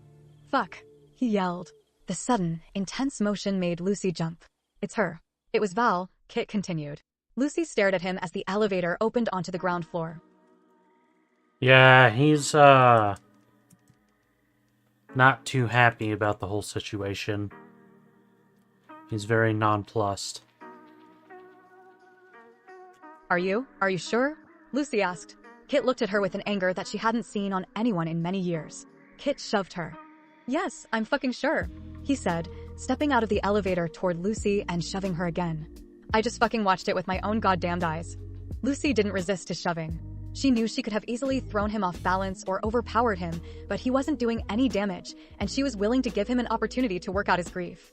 Did you know you brought a fucking murderer to my planet? To my fucking home? Kit shoved her again. Tears were welling in his eyes. No, I didn't, Lucy said. I didn't know who she was. I didn't even know her name when we landed. I didn't dash. She was starting to have trouble speaking. She felt like they were all excuses, and she felt like she should have known. I'm sorry, Kit. Stop saying you're fucking sorry. Kit shouted. Aren't you supposed to be some badass soldier or something? Kit kept pressing toward her, forcing her back toward the front entrance of the building until the door sensors picked up Lucy's presence. The door slid open to reveal a woman flanked by 2 utility drones about to enter. The woman had a gentle smile and her fingers steepled in front of her.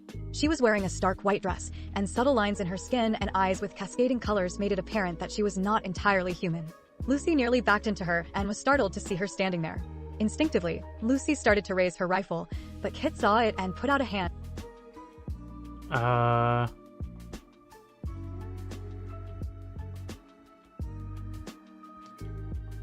And subtle lines in her skin and eyes.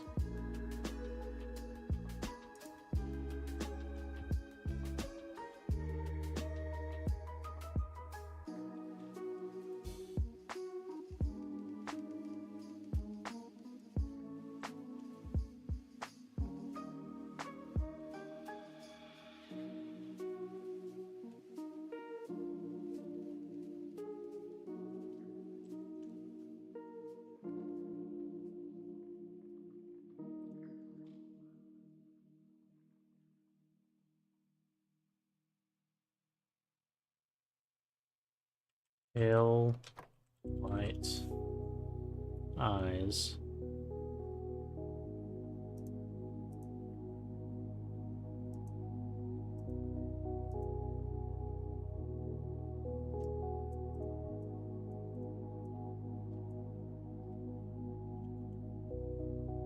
Had subtle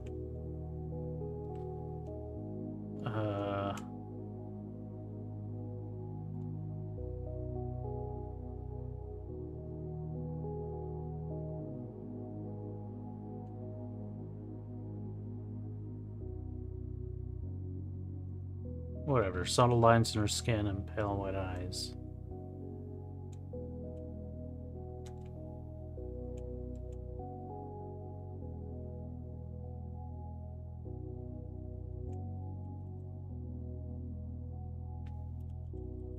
That made it apparent that she wasn't entirely human. Making it apparent. Okay. She was wearing a stark white dress, had subtle lines in her skin and pale white eyes, making it apparent that she was not entirely human. Lucy nearly backed into her and was startled to see her standing there. Instinctively, Lucy started to raise her rifle, but Kit saw it and put out a hand to keep the barrel down. Whoa, hold on, Kit said. It's all right. Lucy took a step back and relaxed her stance, but not completely. Kit turned toward the woman in white. Oracle. Greetings, Mr. Castillo, Oracle said in a tender tone. I understand there was an incident inside.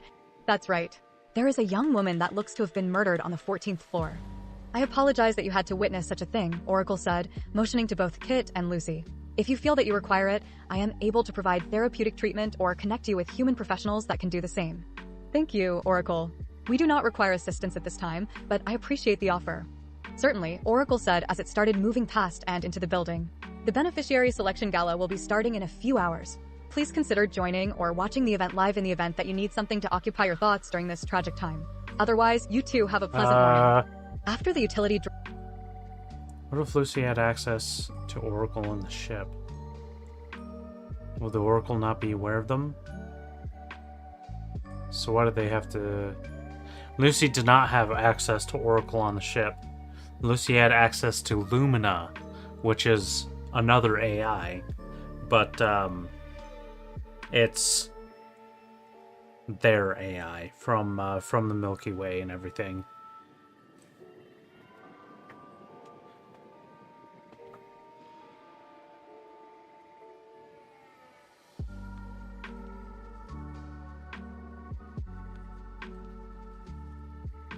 Okay, where was it? Please consider joining or watching the event live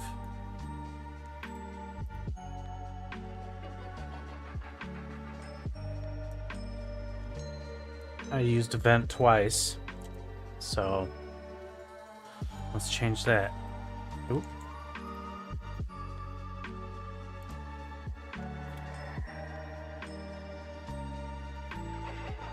Please consider joining or watching the event live if you need something to occupy your thoughts during this tragic time. Otherwise, you too have a pleasant morning. After the utility drones followed it inside and the door closed, Kit and Lucy took a deep breath. Once it was gone, Kit ordered a cab and began walking away from the building. He also started up the stream again, out of an abundance of caution for Lucy, however angry he was. He made sure to mute his audio and dynamically censor Lucy's words as well, so their conversations could be kept quiet. "So, that was Oracle?" Lucy asked. "What gave it away?" Kit said, still working off his bitter demeanor toward Lucy. "She, seems nice?" Lucy said. "She does seem nice, doesn't she?" Kit stopped at the curb as the cab pulled up in front of him. "Let's not forget that we suspect her for making people disappear. I suppose it's a good sign that she looked at you, even acknowledged you, and you're still here." After stepping into the vehicle and setting their destination back to the dome's central spire, Kit went to check in on the reactions from his stream. "Could this be real?" Read one comment. "How safe are we really?" Read another. "What the fuck, bro? How old could she have been?" For a moment, Kit was relieved that some people were understanding the gravity of what they had just seen, but then he continued reading. "There's kids that watch your stuff, Kit. Shameful. I've seen worse in Wanderlust. Boring. That's some old Earth horror movie shit. Would have been a better jump scare with music." It seemed that many more people were convinced that it wasn't real at all, with some making truly disgusting remarks about Jay. Kit then read one of the comments with the most reactions. "Trying so hard for a popular story that you're willing to obviously fake some gonzo bullshit? You're a journalist, Kay. At least you used to be." She was trying not to stare, but Lucy watched Kit's expression grow more angry and bitter. "What the hell is going on?" Kit said. Lucy looked at him in a confused manner. "It seems like most people think it wasn't real." "What? Really?" Lucy's surprise was mostly reactionary. "I mean, you saw her, right? You smelled it." "Yeah, Kit. I described it to you. I even touched her." Lucy had to look out of the window to find something to distract her mind from reliving the image. She was glad that her BSI wasn't on and recording at the time. "If I'm being honest, though, I wasn't sure it was real either until I touched her. Even back in the Milky Way, I've seen death and violence, but nothing even close to that. It was something I'd only ever heard about happening in systems that I had never heard of hundreds of light years away. Violence like that has never happened here on Veracia. There hasn't even been a single murder that made the news since I was born. With what I know about how detailed AR and VR can be here in Veracity, I'm not surprised that people don't believe it." "Well, then, I suppose we have a problem," Kit said. "What do we need to do to convince them?" Lucy asked. "I also wonder, do you really need to convince them so soon?" "That's a good point. Showing that wasn't the intention of the stream. I would like to have done some investigating first and produced a video with interviews and evidence and whatnot." Okay. What do we need to do to convince them? I also wonder, do you really need to convince them so soon? It's a good point.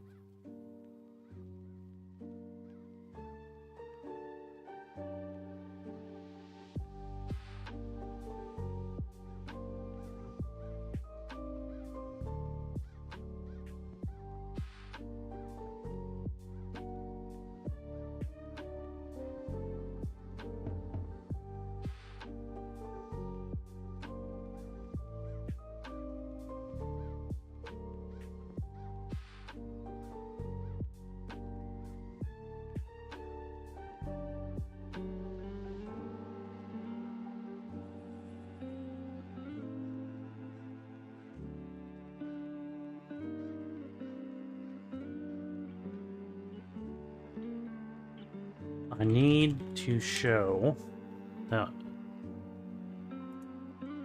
it wasn't the intention of the stream. Would like to have done some investigating first and produce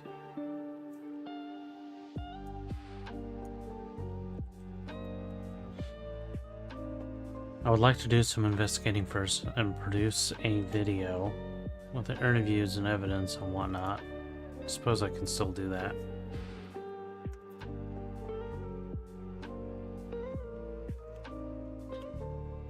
That's a good point. I need to show that it wasn't the intention of the stream. I would like to do some investigating first and produce a video with interviews and evidence and whatnot. I suppose I can still do that. So, what do we do now? I don't know about you, but right now, I'm pretty interested in finding Val. At the mere mention of her name, Lucy could feel her own anger rising. Jay was the one that helped us try to find Rosa, right? Lucy asked. Yes, Jay and the Cryptic Descent. Kit started pulling at his beard. They would have been watching the stream. Why haven't I gotten any messages from them? He pondered aloud. How would you know you've received a message? As I understand it, Jay was a fan of using some cloak and daggers espionage shit. I'm not sure. I guess I'll find out. The ride back to the Central Dome was light on discussion and filled with tension over the death of Jay. Kit had already forgiven Lucy, or rather, realized that it wasn't her fault, and could see how she was tearing herself up. He wanted to assuage her guilt, but wasn't sure how to do that. Once they had returned to the atrium, Kit ended his safety stream again and went to work trying to find Val. Her tracking still hadn't been turned back on. The only thing he could think of was gathering as many images of Val as he could in order to blast her online. He had to be careful, however, as he was reminded by Din. Oracle, as we already know, saw your stream as it happened, and I'd wager a guess that she's not oblivious to Val's goings-on, even if her tracker is turned off. Oracle probably already knows that she's the murderer. Do you think Oracle may have already taken care of her? Lucy asked.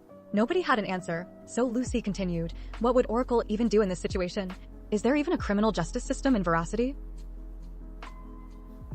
I think Kit would be the type of guy to say AI, yeah. Like, AI, I'm not sure.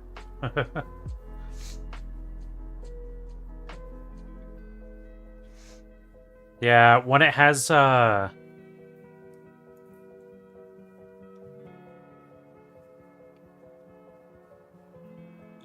like, when I write people stuttering, you know?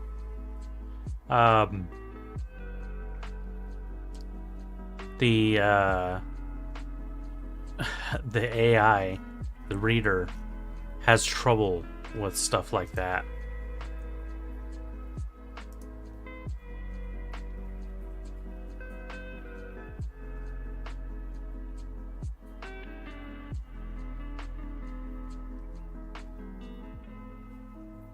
I robbed your stuttering typing, by the way.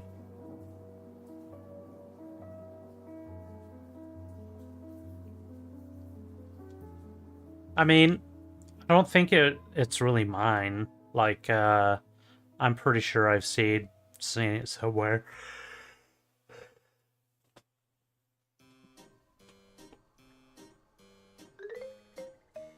Do you think Oracle may have already taken care of her? Lucy asked. Nobody had an answer, so Lucy continued. What would Oracle even do in this situation? Is there even a criminal justice system in Veracity? I'm not really sure. Din said, then looked over to Kit. I think you know more about it than I would.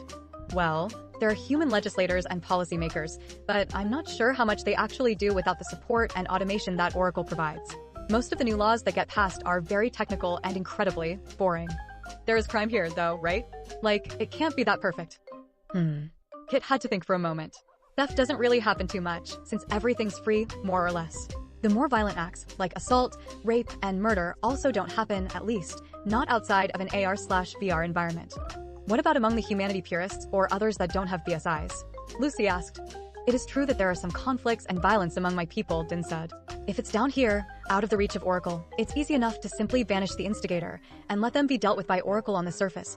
But those that live out there in Veracity, well, even if you don't have a BSI, Oracle is really good at resolving conflicts, even if it does include a bit more physicality. There aren't any prisons or correctional facilities? Not correctional facilities, no. Kit said, and no prisons in the sense that you mean. There are some tower blocks that are dedicated to people who have altogether abandoned reality in favor of cyberspace. We often call them prison blocks, even though they are willing to be there. So, what do you think Oracle will do to Val? Lucy asked. Kit and Din looked at each other with shrugged shoulders. I can only really speak from experience, but anytime I really wanted to beat the shit out of someone, Oracle would suggest doing it in VR. Sometimes she would distract me with something else. Even in the heat of arguments and high tension, Oracle was able to diffuse and keep me calm. Pretty much, because of her intervention, I've never actually done anything illegal. Even if you had, I haven't heard of Oracle doling out punishments. I don't imagine that she would execute Val like they were so fond of back on old Earth, Dinara said, but with what's been going on lately. We have no idea what's happening to the people who are disappearing, Kit said, none of whom have done anything even close to illegal or improper, as far as I can tell. Maybe we should first try to see whether she's even looking for Val, Lucy said. I didn't hear anything from the cryptic descent on the way here, Kit said, then turned to Din. What about you? I'm afraid not, but it's not like we have a very close relationship anyway, Din said. Jay was the only one of them I've ever met and interacted with. I guess we go back to my original plan of doxing Val, seeing if any of my followers might inform on where she is, though I wouldn't be surprised if Oracle interferes with that, too. After compiling a number of images of Val taken from security cameras within the atrium as well as direct footage from Jay, were he on better terms with Oracle, he would have had her create a 3D model that could help even further. Of course, he would just ask Oracle to find her in that case. He was starting to realize just how reliant he was on Oracle. I saw a Sans fragment. A Frenton's segment.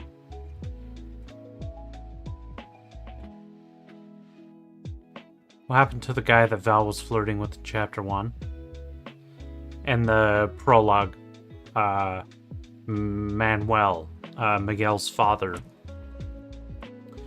Val murdered the heck out of that guy.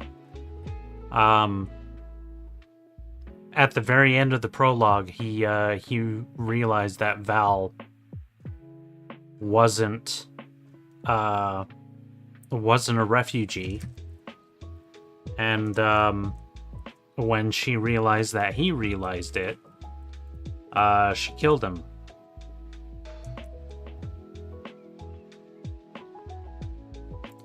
After compiling a number of images of Val taken from security cameras within the atrium,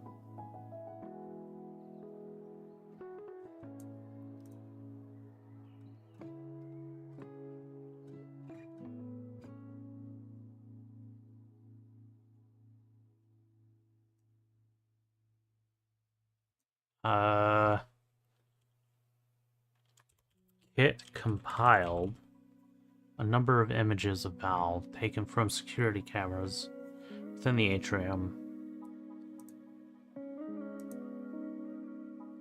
That's better.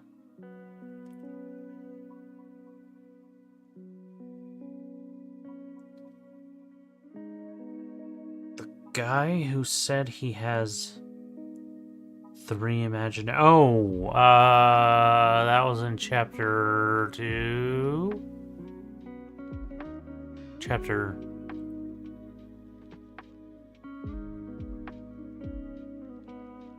2.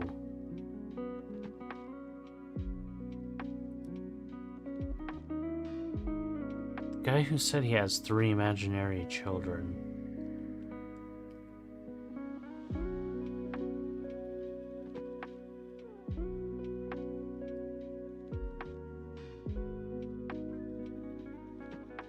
That Val was talking to? Oh,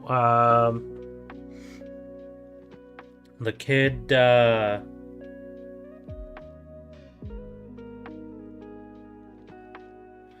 kid that Val was talking to in the forest,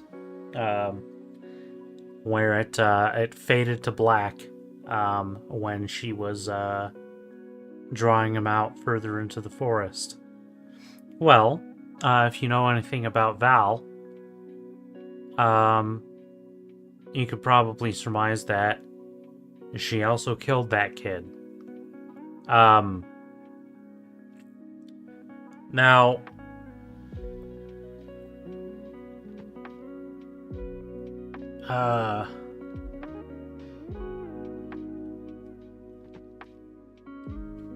because communication between the two places takes like a week for people to travel back and forth, they don't get information from the Oasis very often. And so, if I'm not mistaken, I wrote in a small part, maybe in the next chapter, where they mentioned that a kid was killed, found dead in Oasis. Did I write that? Did I write that part?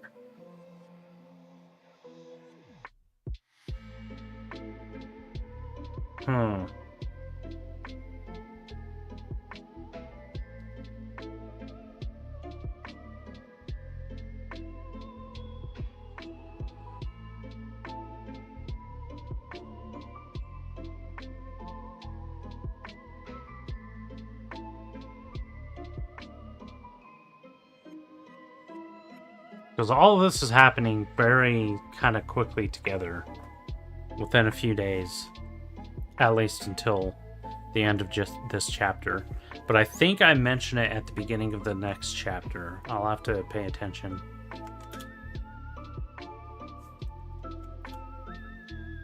Kit compiled a number of images of Val taken from security cameras within the atrium, as well as direct footage from Jay. Were he on better terms with Oracle, he would have had her create a 3D model that could help even further. Of course, he would just ask Oracle to find her in that case. He was starting to realize just how reliant he was on Oracle and the internet in general. After he had finished, he was graciously allowed to connect with Veracity's network using Din's hardwired connection.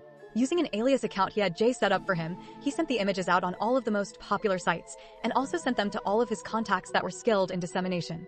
All that was left to do was wait, and while he did, he looked for the continued discourse on his stream, but he was met with difficulty. The on-demand version of the video was nowhere to be found. That in itself wasn't surprising, but he was unable to find any re-uploads, nor mention of it having existed in the first place. He couldn't even find the previous comments that he had seen. Oracle was in overdrive in removing his content. In all his years in journalism, he never realized just how much control Oracle had, and now it was starting to hit him hard. He couldn't believe he didn't see it before. Kit wondered if the images of Val would be up long enough for someone to guide him in the right direction. He also wondered whether Oracle would remove the images at all, and what it means if she does. It wasn't a pleasant thought that Oracle would remove content in the effort to try hiding the actions of a murderer. If she's doing it for Val, what was the possibility that it could have been done to, or for the thousands of missing people? Perhaps the extreme violence of the old worlds wasn't gone. Hold on. It wasn't a pleasant thought that Oracle would remove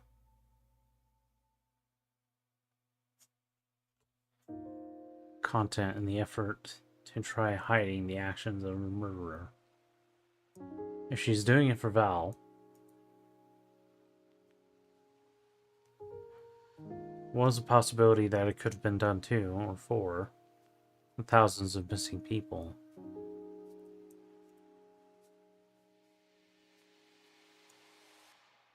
Let's get rid of that. That's too confusing. What was the possibility that it could have been done to?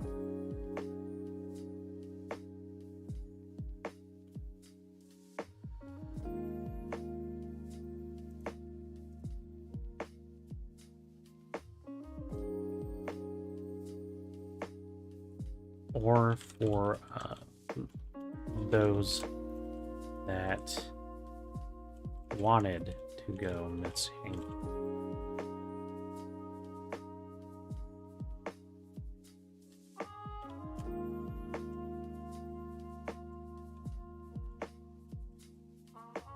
That wanted to disappear.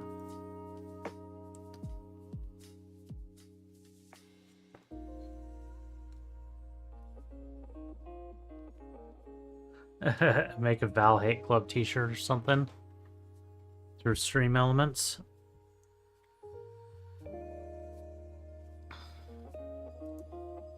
That would be neat.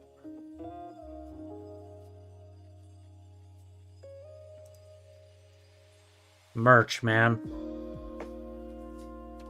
I hope I can get big enough that I could start considering merch. Perhaps the extreme violence of the old worlds wasn't gone, just hidden.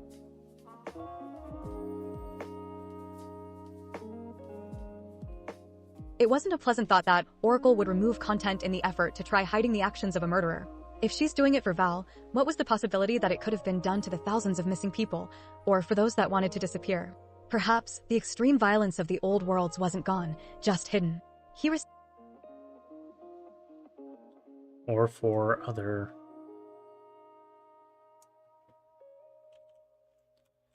psychopaths.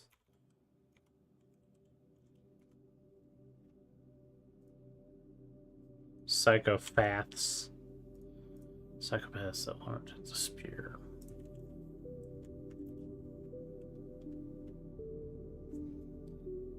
It might be the best time to do merch.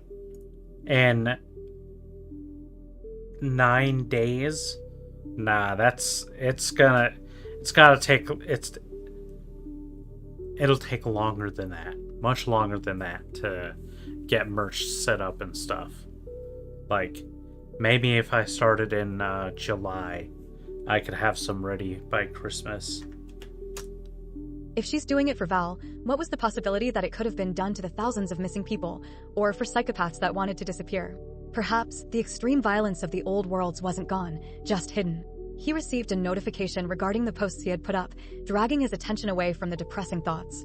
Yo, I think I saw that chick at the gala. Read one message. Pretty sure she's all dolled up at the beneficiary event. Read another. After a few more messages mentioning the same information, Kit had Dinara put on a live feed from the beneficiary's gala on one of the large displays in her office. The event was in its initial phases, with hopefuls flooding a large, open-air venue. There was a countdown on the screen. Its initial phases with hopefuls flooding a large, open-air venue. There was a countdown on the screen with only... So, I read a bit about it, Lucy said. There's a countdown on the screen with only...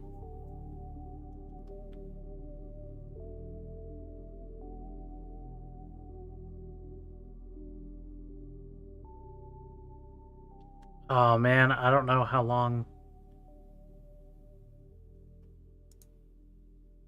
Why is there a gap here?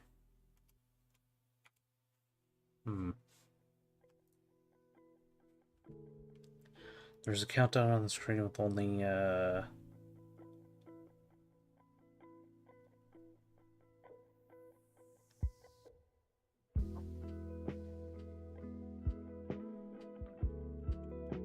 few hours left.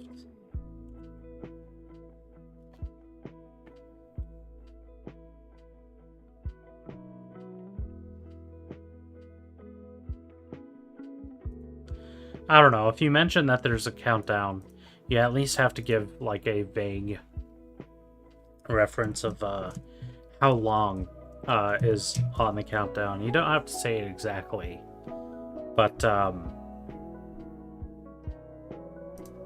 if you're not going to say around how long is left, then you might as well not even mention the countdown. Or maybe I could say there was a countdown on the screen until the selection began.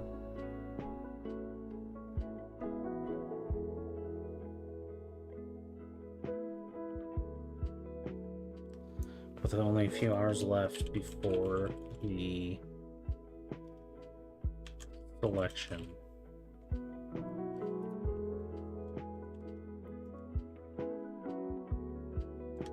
Yeah, I'll give an opinion on Conundrum You've Had an Eagle.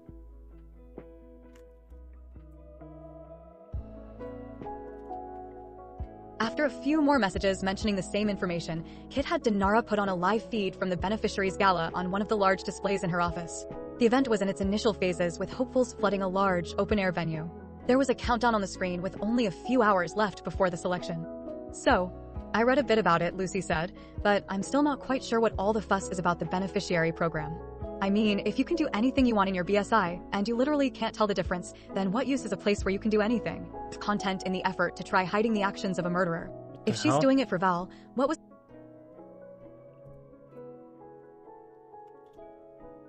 Dang it. To be honest, I'm not really sure, Kit said. Din agreed with a simple shrug.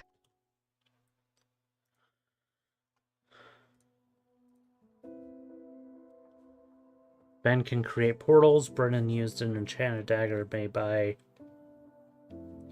the original Ben, which was given to Tulip. The new one, should I still have him using the dagger? Or he can create circular oval portals. Circular starts with a C, just by the way. Portals at will. Dagger.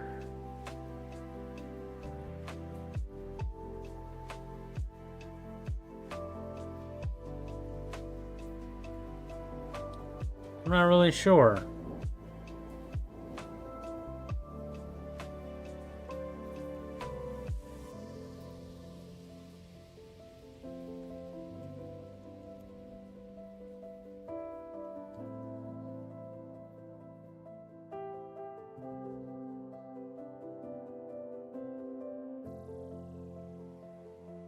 Like the Spot in Marvel or Doctor Strange.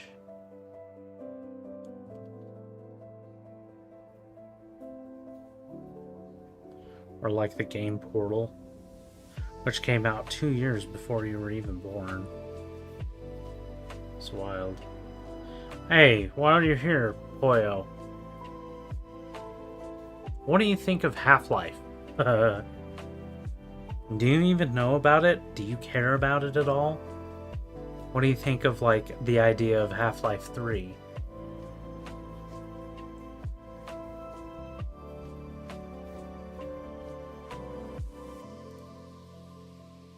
I mean, I'm not surprised you've never played it. It came out in 2004. Half-Life 2 did. But it was like a really,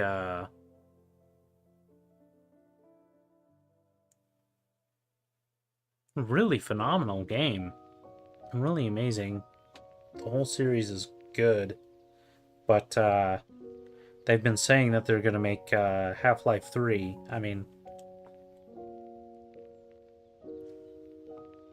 the whole thing was left on a pretty big cliffhanger. And there have been rumbling since Half-Life 2 that there was going to be a Half-Life 3. But, like, it still hasn't come. So, I don't know.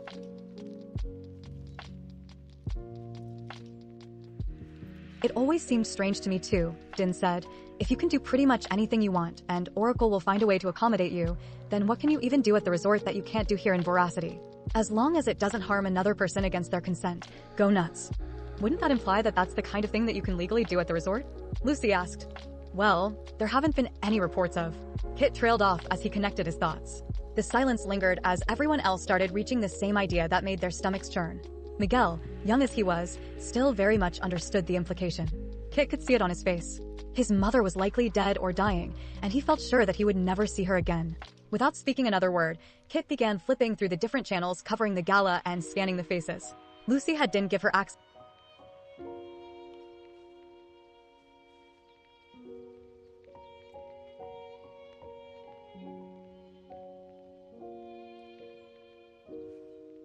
Well, there haven't been any reports of.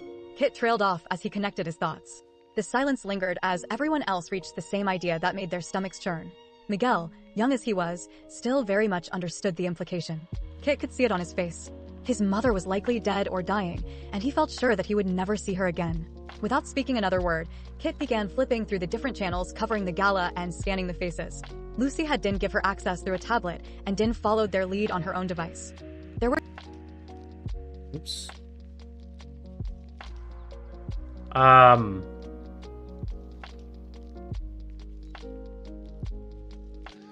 Miguel is not from Veracia. Miguel is from Harmonix.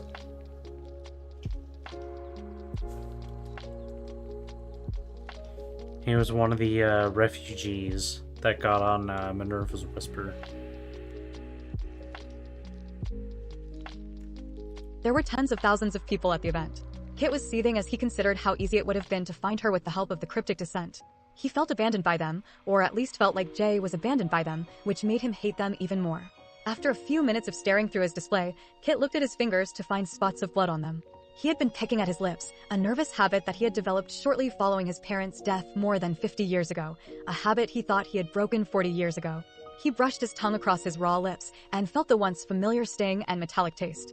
There she is, Din shouted, then paused her video to show the others. It was Val, sure enough. They went to the same channel, but by that time she was already off camera. Lucy continued flipping through the event's live channels, looking for any streams from a similar location. Well, we can confirm that she's at the event right now, Kit said. So, what do we do? Lucy asked. I don't imagine we can just show up and grab her. What would we do with her, even if we did? Din asked. There was a silence. She could tell what was on the minds of her quiet companions. It's not really any use asking her whether she did it, right? I would want to know why she did it, I think, Kit said. Why? Lucy shouted. I'm sorry to have to say, but no reason that she gives is going to be satisfying or reasonable. It wasn't a mistake. She didn't just slip and accidentally flay a young girl alive. A flay? Miguel asked. The room fell silent again. Nobody wanted to explain what it meant, but they didn't exactly want him to just look it up later either. They hoped that if they didn't answer him, he would forget about it and be all the better for it. In doing so, they simply ignored him, which did nothing to alleviate their guilt.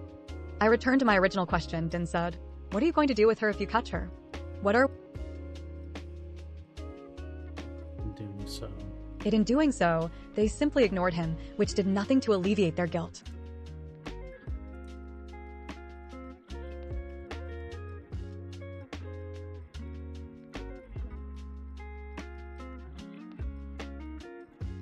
They hoped that if they didn't answer him, he would forget about it and be all the better for it in doing so. They simply ignored him, which did nothing to alleviate their guilt. I returned to my original question, Din said. What are you going to do with her if you catch her? Having gun classes in school. Woof.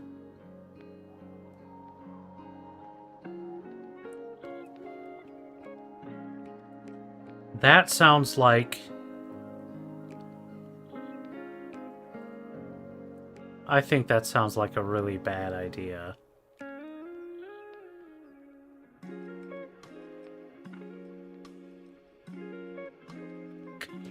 Gun range? No. I mean, to be honest though, I'm pretty sure you get maybe not gun training, but I don't know, maybe you do in JRTC.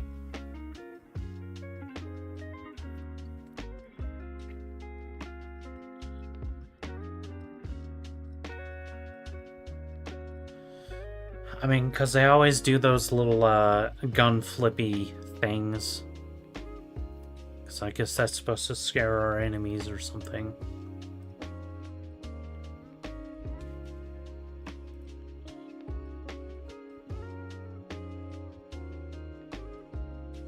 What are we going to do? Kit said, then stood up and moved toward the door.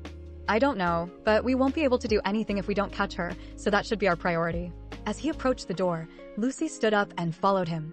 Would you be able to create a direct channel to Kit and provide us with guidance if you happen to see her again on stream? Lucy asked, with a firm grip on her rifle. I'll see what I can do, Din said. Just before Lucy followed Kit out of the room, Din spoke up, Please, Lucy. Don't kill her. No promises.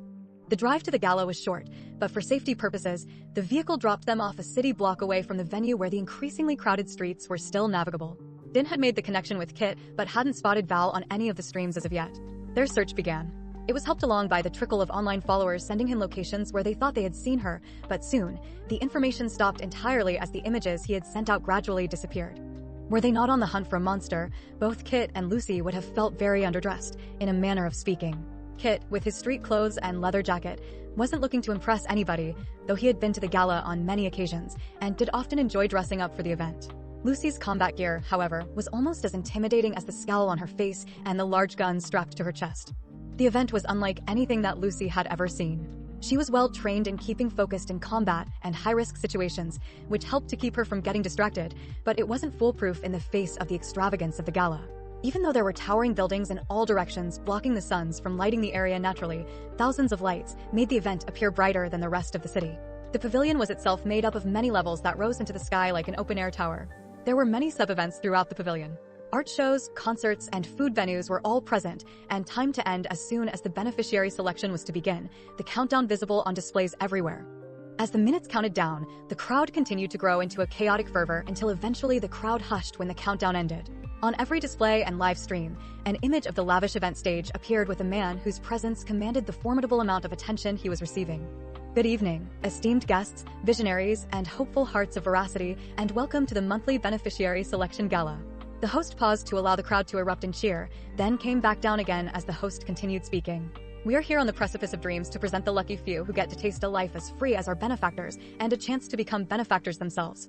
This lottery is not just a selection, but a symbol of prosperity and anticipation for what our benefactors hold for us in the future. Once selected, our beneficiaries will be taken to the beneficiaries resort for 1 month, during which they will not be constrained by any laws or limitations enforced upon them. But who are the lucky few that will be chosen? Who among us will get a taste of life like the kings and gods of old? It could be you.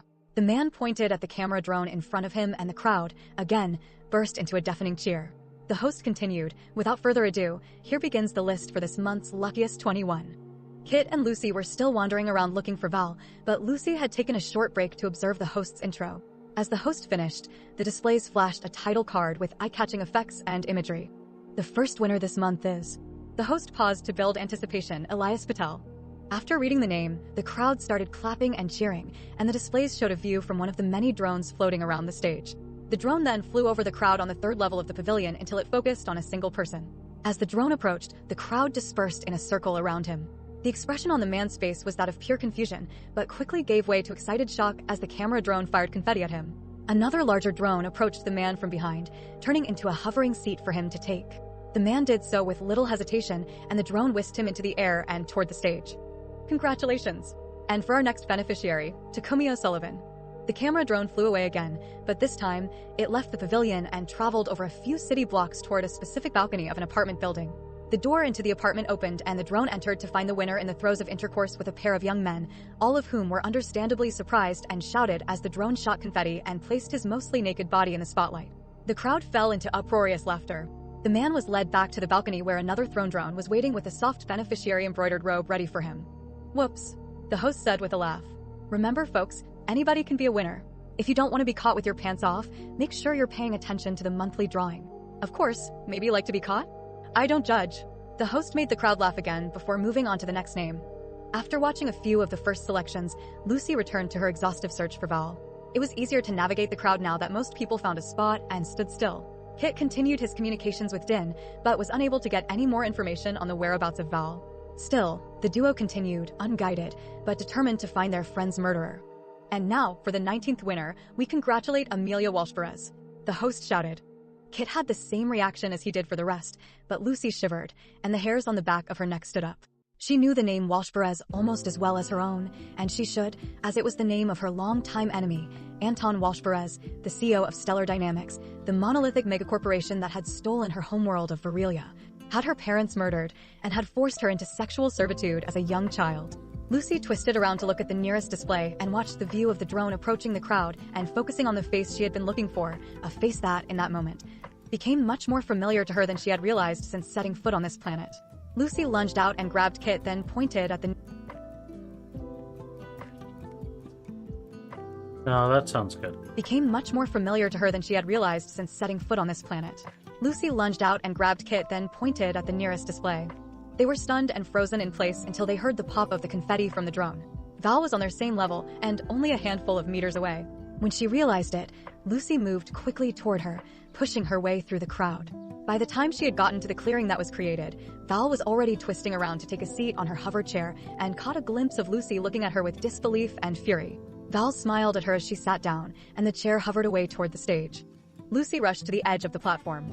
She wasn't thinking about the security drones that were all around them, nor was she thinking about whatever consequences there would be for killing someone in front of thousands, if not millions of people. Kit, however, was thinking about these, and just as Lucy retrieved and began drawing up her rifle, Kit caught up to her and held the barrel down. Whoa, hold on, Lucy, Kit said. What the fuck? Lucy said, staring death at him. It's her. I know it's her. No, you don't understand, Lucy said, shoving Kit to the floor. It's her. And she was... Italicize, it's her. Dang it. No, you don't understand, Lucy said, shoving Kit to the floor. It's her. And she was right. Kit didn't understand. He stayed on the ground as he watched Lucy walk back up to the railing. She was white-knuckling her rifle's grip and handguard, watching Val arrive at the stage, less than 100 meters away. The chair hovered away as she stepped onto the stage, and in the moments that she was standing still, she was a perfect target. Lucy had killed moving targets at a much greater distance, but she had never hesitated like this. It may have been the massive crowd around her, or the subconscious knowledge of security drones that would stop her in an instant, but for whatever reason, Lucy couldn't raise her gun, and after a few moments, Val was ushered into a large transport tucked away behind the stage. Just before Val disappeared into the darkness, she looked back at the crowd, at Lucy, with a devious smile, and she was gone. Fuck, Lucy yelled as she threw herself at the ground and began bashing the butt of her weapon against the floor. The action was garnering looks from the crowd around her, and Kit could feel security closing in, even if he couldn't see them. He moved over to Lucy and lifted her to her feet. Come on, Lucy, we need to go. It was hard for Lucy to keep from losing her temper and sit still on their ride back to the atrium. Even harder, considering she still had no use of her BSI, and thus couldn't drop into an ultraviolet wave shooter where she could work out her stress in a safe and healthy way. Eventually, the anger turned into frustration and eventually settled into depression and a feeling of helplessness. By the time they arrived back at the atrium, Lucy's jaw and teeth were sore with how forcefully she had been clenching them. When you said, "It's her," Kit said as they met back up with Din and Miguel, "what did you mean? I thought you didn't know her before you arrived here." "That's true. I mean, I didn't know her personally, but..." Lucy takes a seat, sighing heavily as she does. "She's a Welsh Perez?" Miguel asked. Lucy turned to him and gave him a stern nod. Even Miguel, young as he was, had an awareness of that family. And he should, as he had been in a living hell for most of his life at the hands of the Stellar Dynamics Corporation. With her confirmation of Val's true identity, Miguel's expression turned every bit as angry as Lucy's had. Lucy turned back to Kit to explain.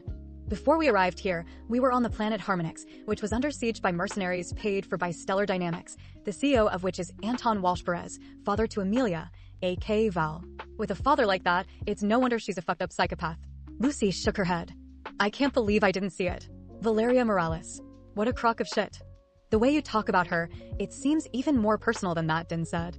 "Well, Miguel, I think, understands how I feel about that family, having his home destroyed and friends and family murdered by them. Harmonix was hardly the first planet that they invaded. My own homeworld of Varalia met the same fate years ago. They killed my parents, sold me off to slavers, and..." Lucy trailed off for a moment, then continued, "Anyway, any chance to put around through any of that family's heads is a chance I'm willing to take." Lucy shook her head again. "Well, I guess maybe not." "So, that's the kind of person that wins the beneficiary selection?" Din asked. Kit furrowed his brow and grabbed the hairs on his chin. "The selection is supposed to be by lottery," he said. "At least, that's what they've always said." While he knew it would still be technically possible under an absolute lottery, the implication that a psychopathic murderer may have been intentionally selected as a beneficiary was too much for Kit to ignore, especially considering all of the missing people and mass data modification regarding them. There was a lot on his plate, but he now had a new avenue for research, a list of beneficiaries. Chapter 9. Cool.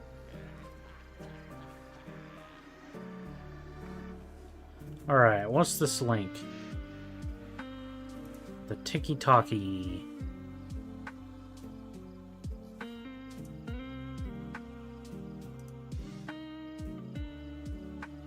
Sound isn't available. Why is the sound not available? It's weird.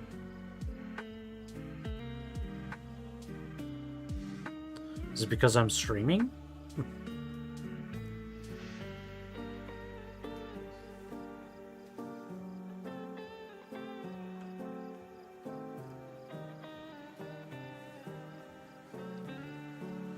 That's wild. Gun ranges in schools.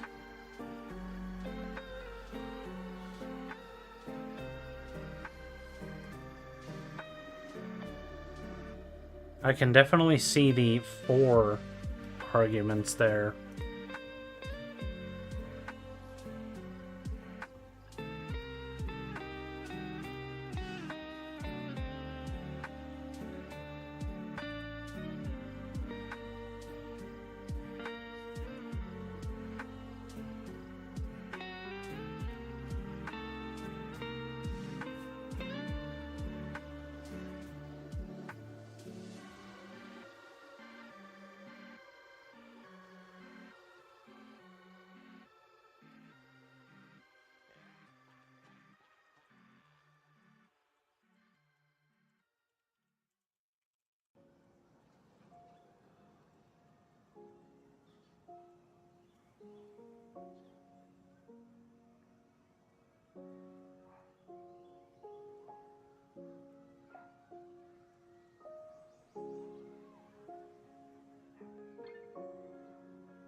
When does Kit get taken?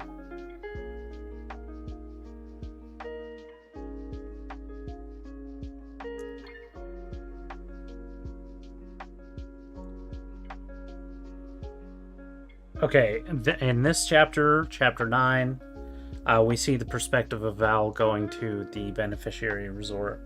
So at the beginning of the next chapter, Chapter 10. Kit is taken. Yeah. Alright. I'm gonna go ahead and call it there. If you've got school tomorrow. Are you off school yet for Christmas? Or well, anyway. You should it's late. It's late wherever you are, so I hope you have a good rest of your night. Wednesday is your last day. But you don't have to go in on Tuesday, or what?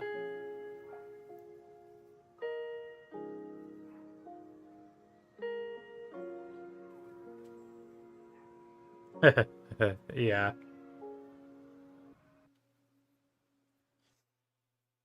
But okay. Thank you for watching. Make sure to like and subscribe on YouTube. And go to patreon.com/BennyKill709. That is me. And yeah. Thanks again. Raid damage. Well, let's go ahead and do a raid. I'll get that set up, and yeah.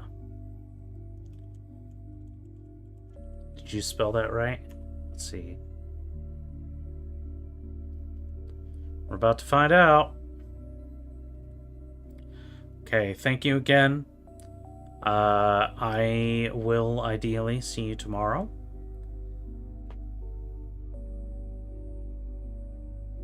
Wait, that might be... That raid, I think, was incorrect. So, /raid the damage.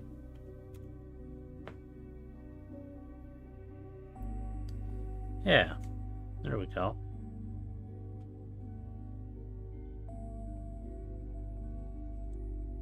So I'll send you on over, and have yourself a good rest of your night.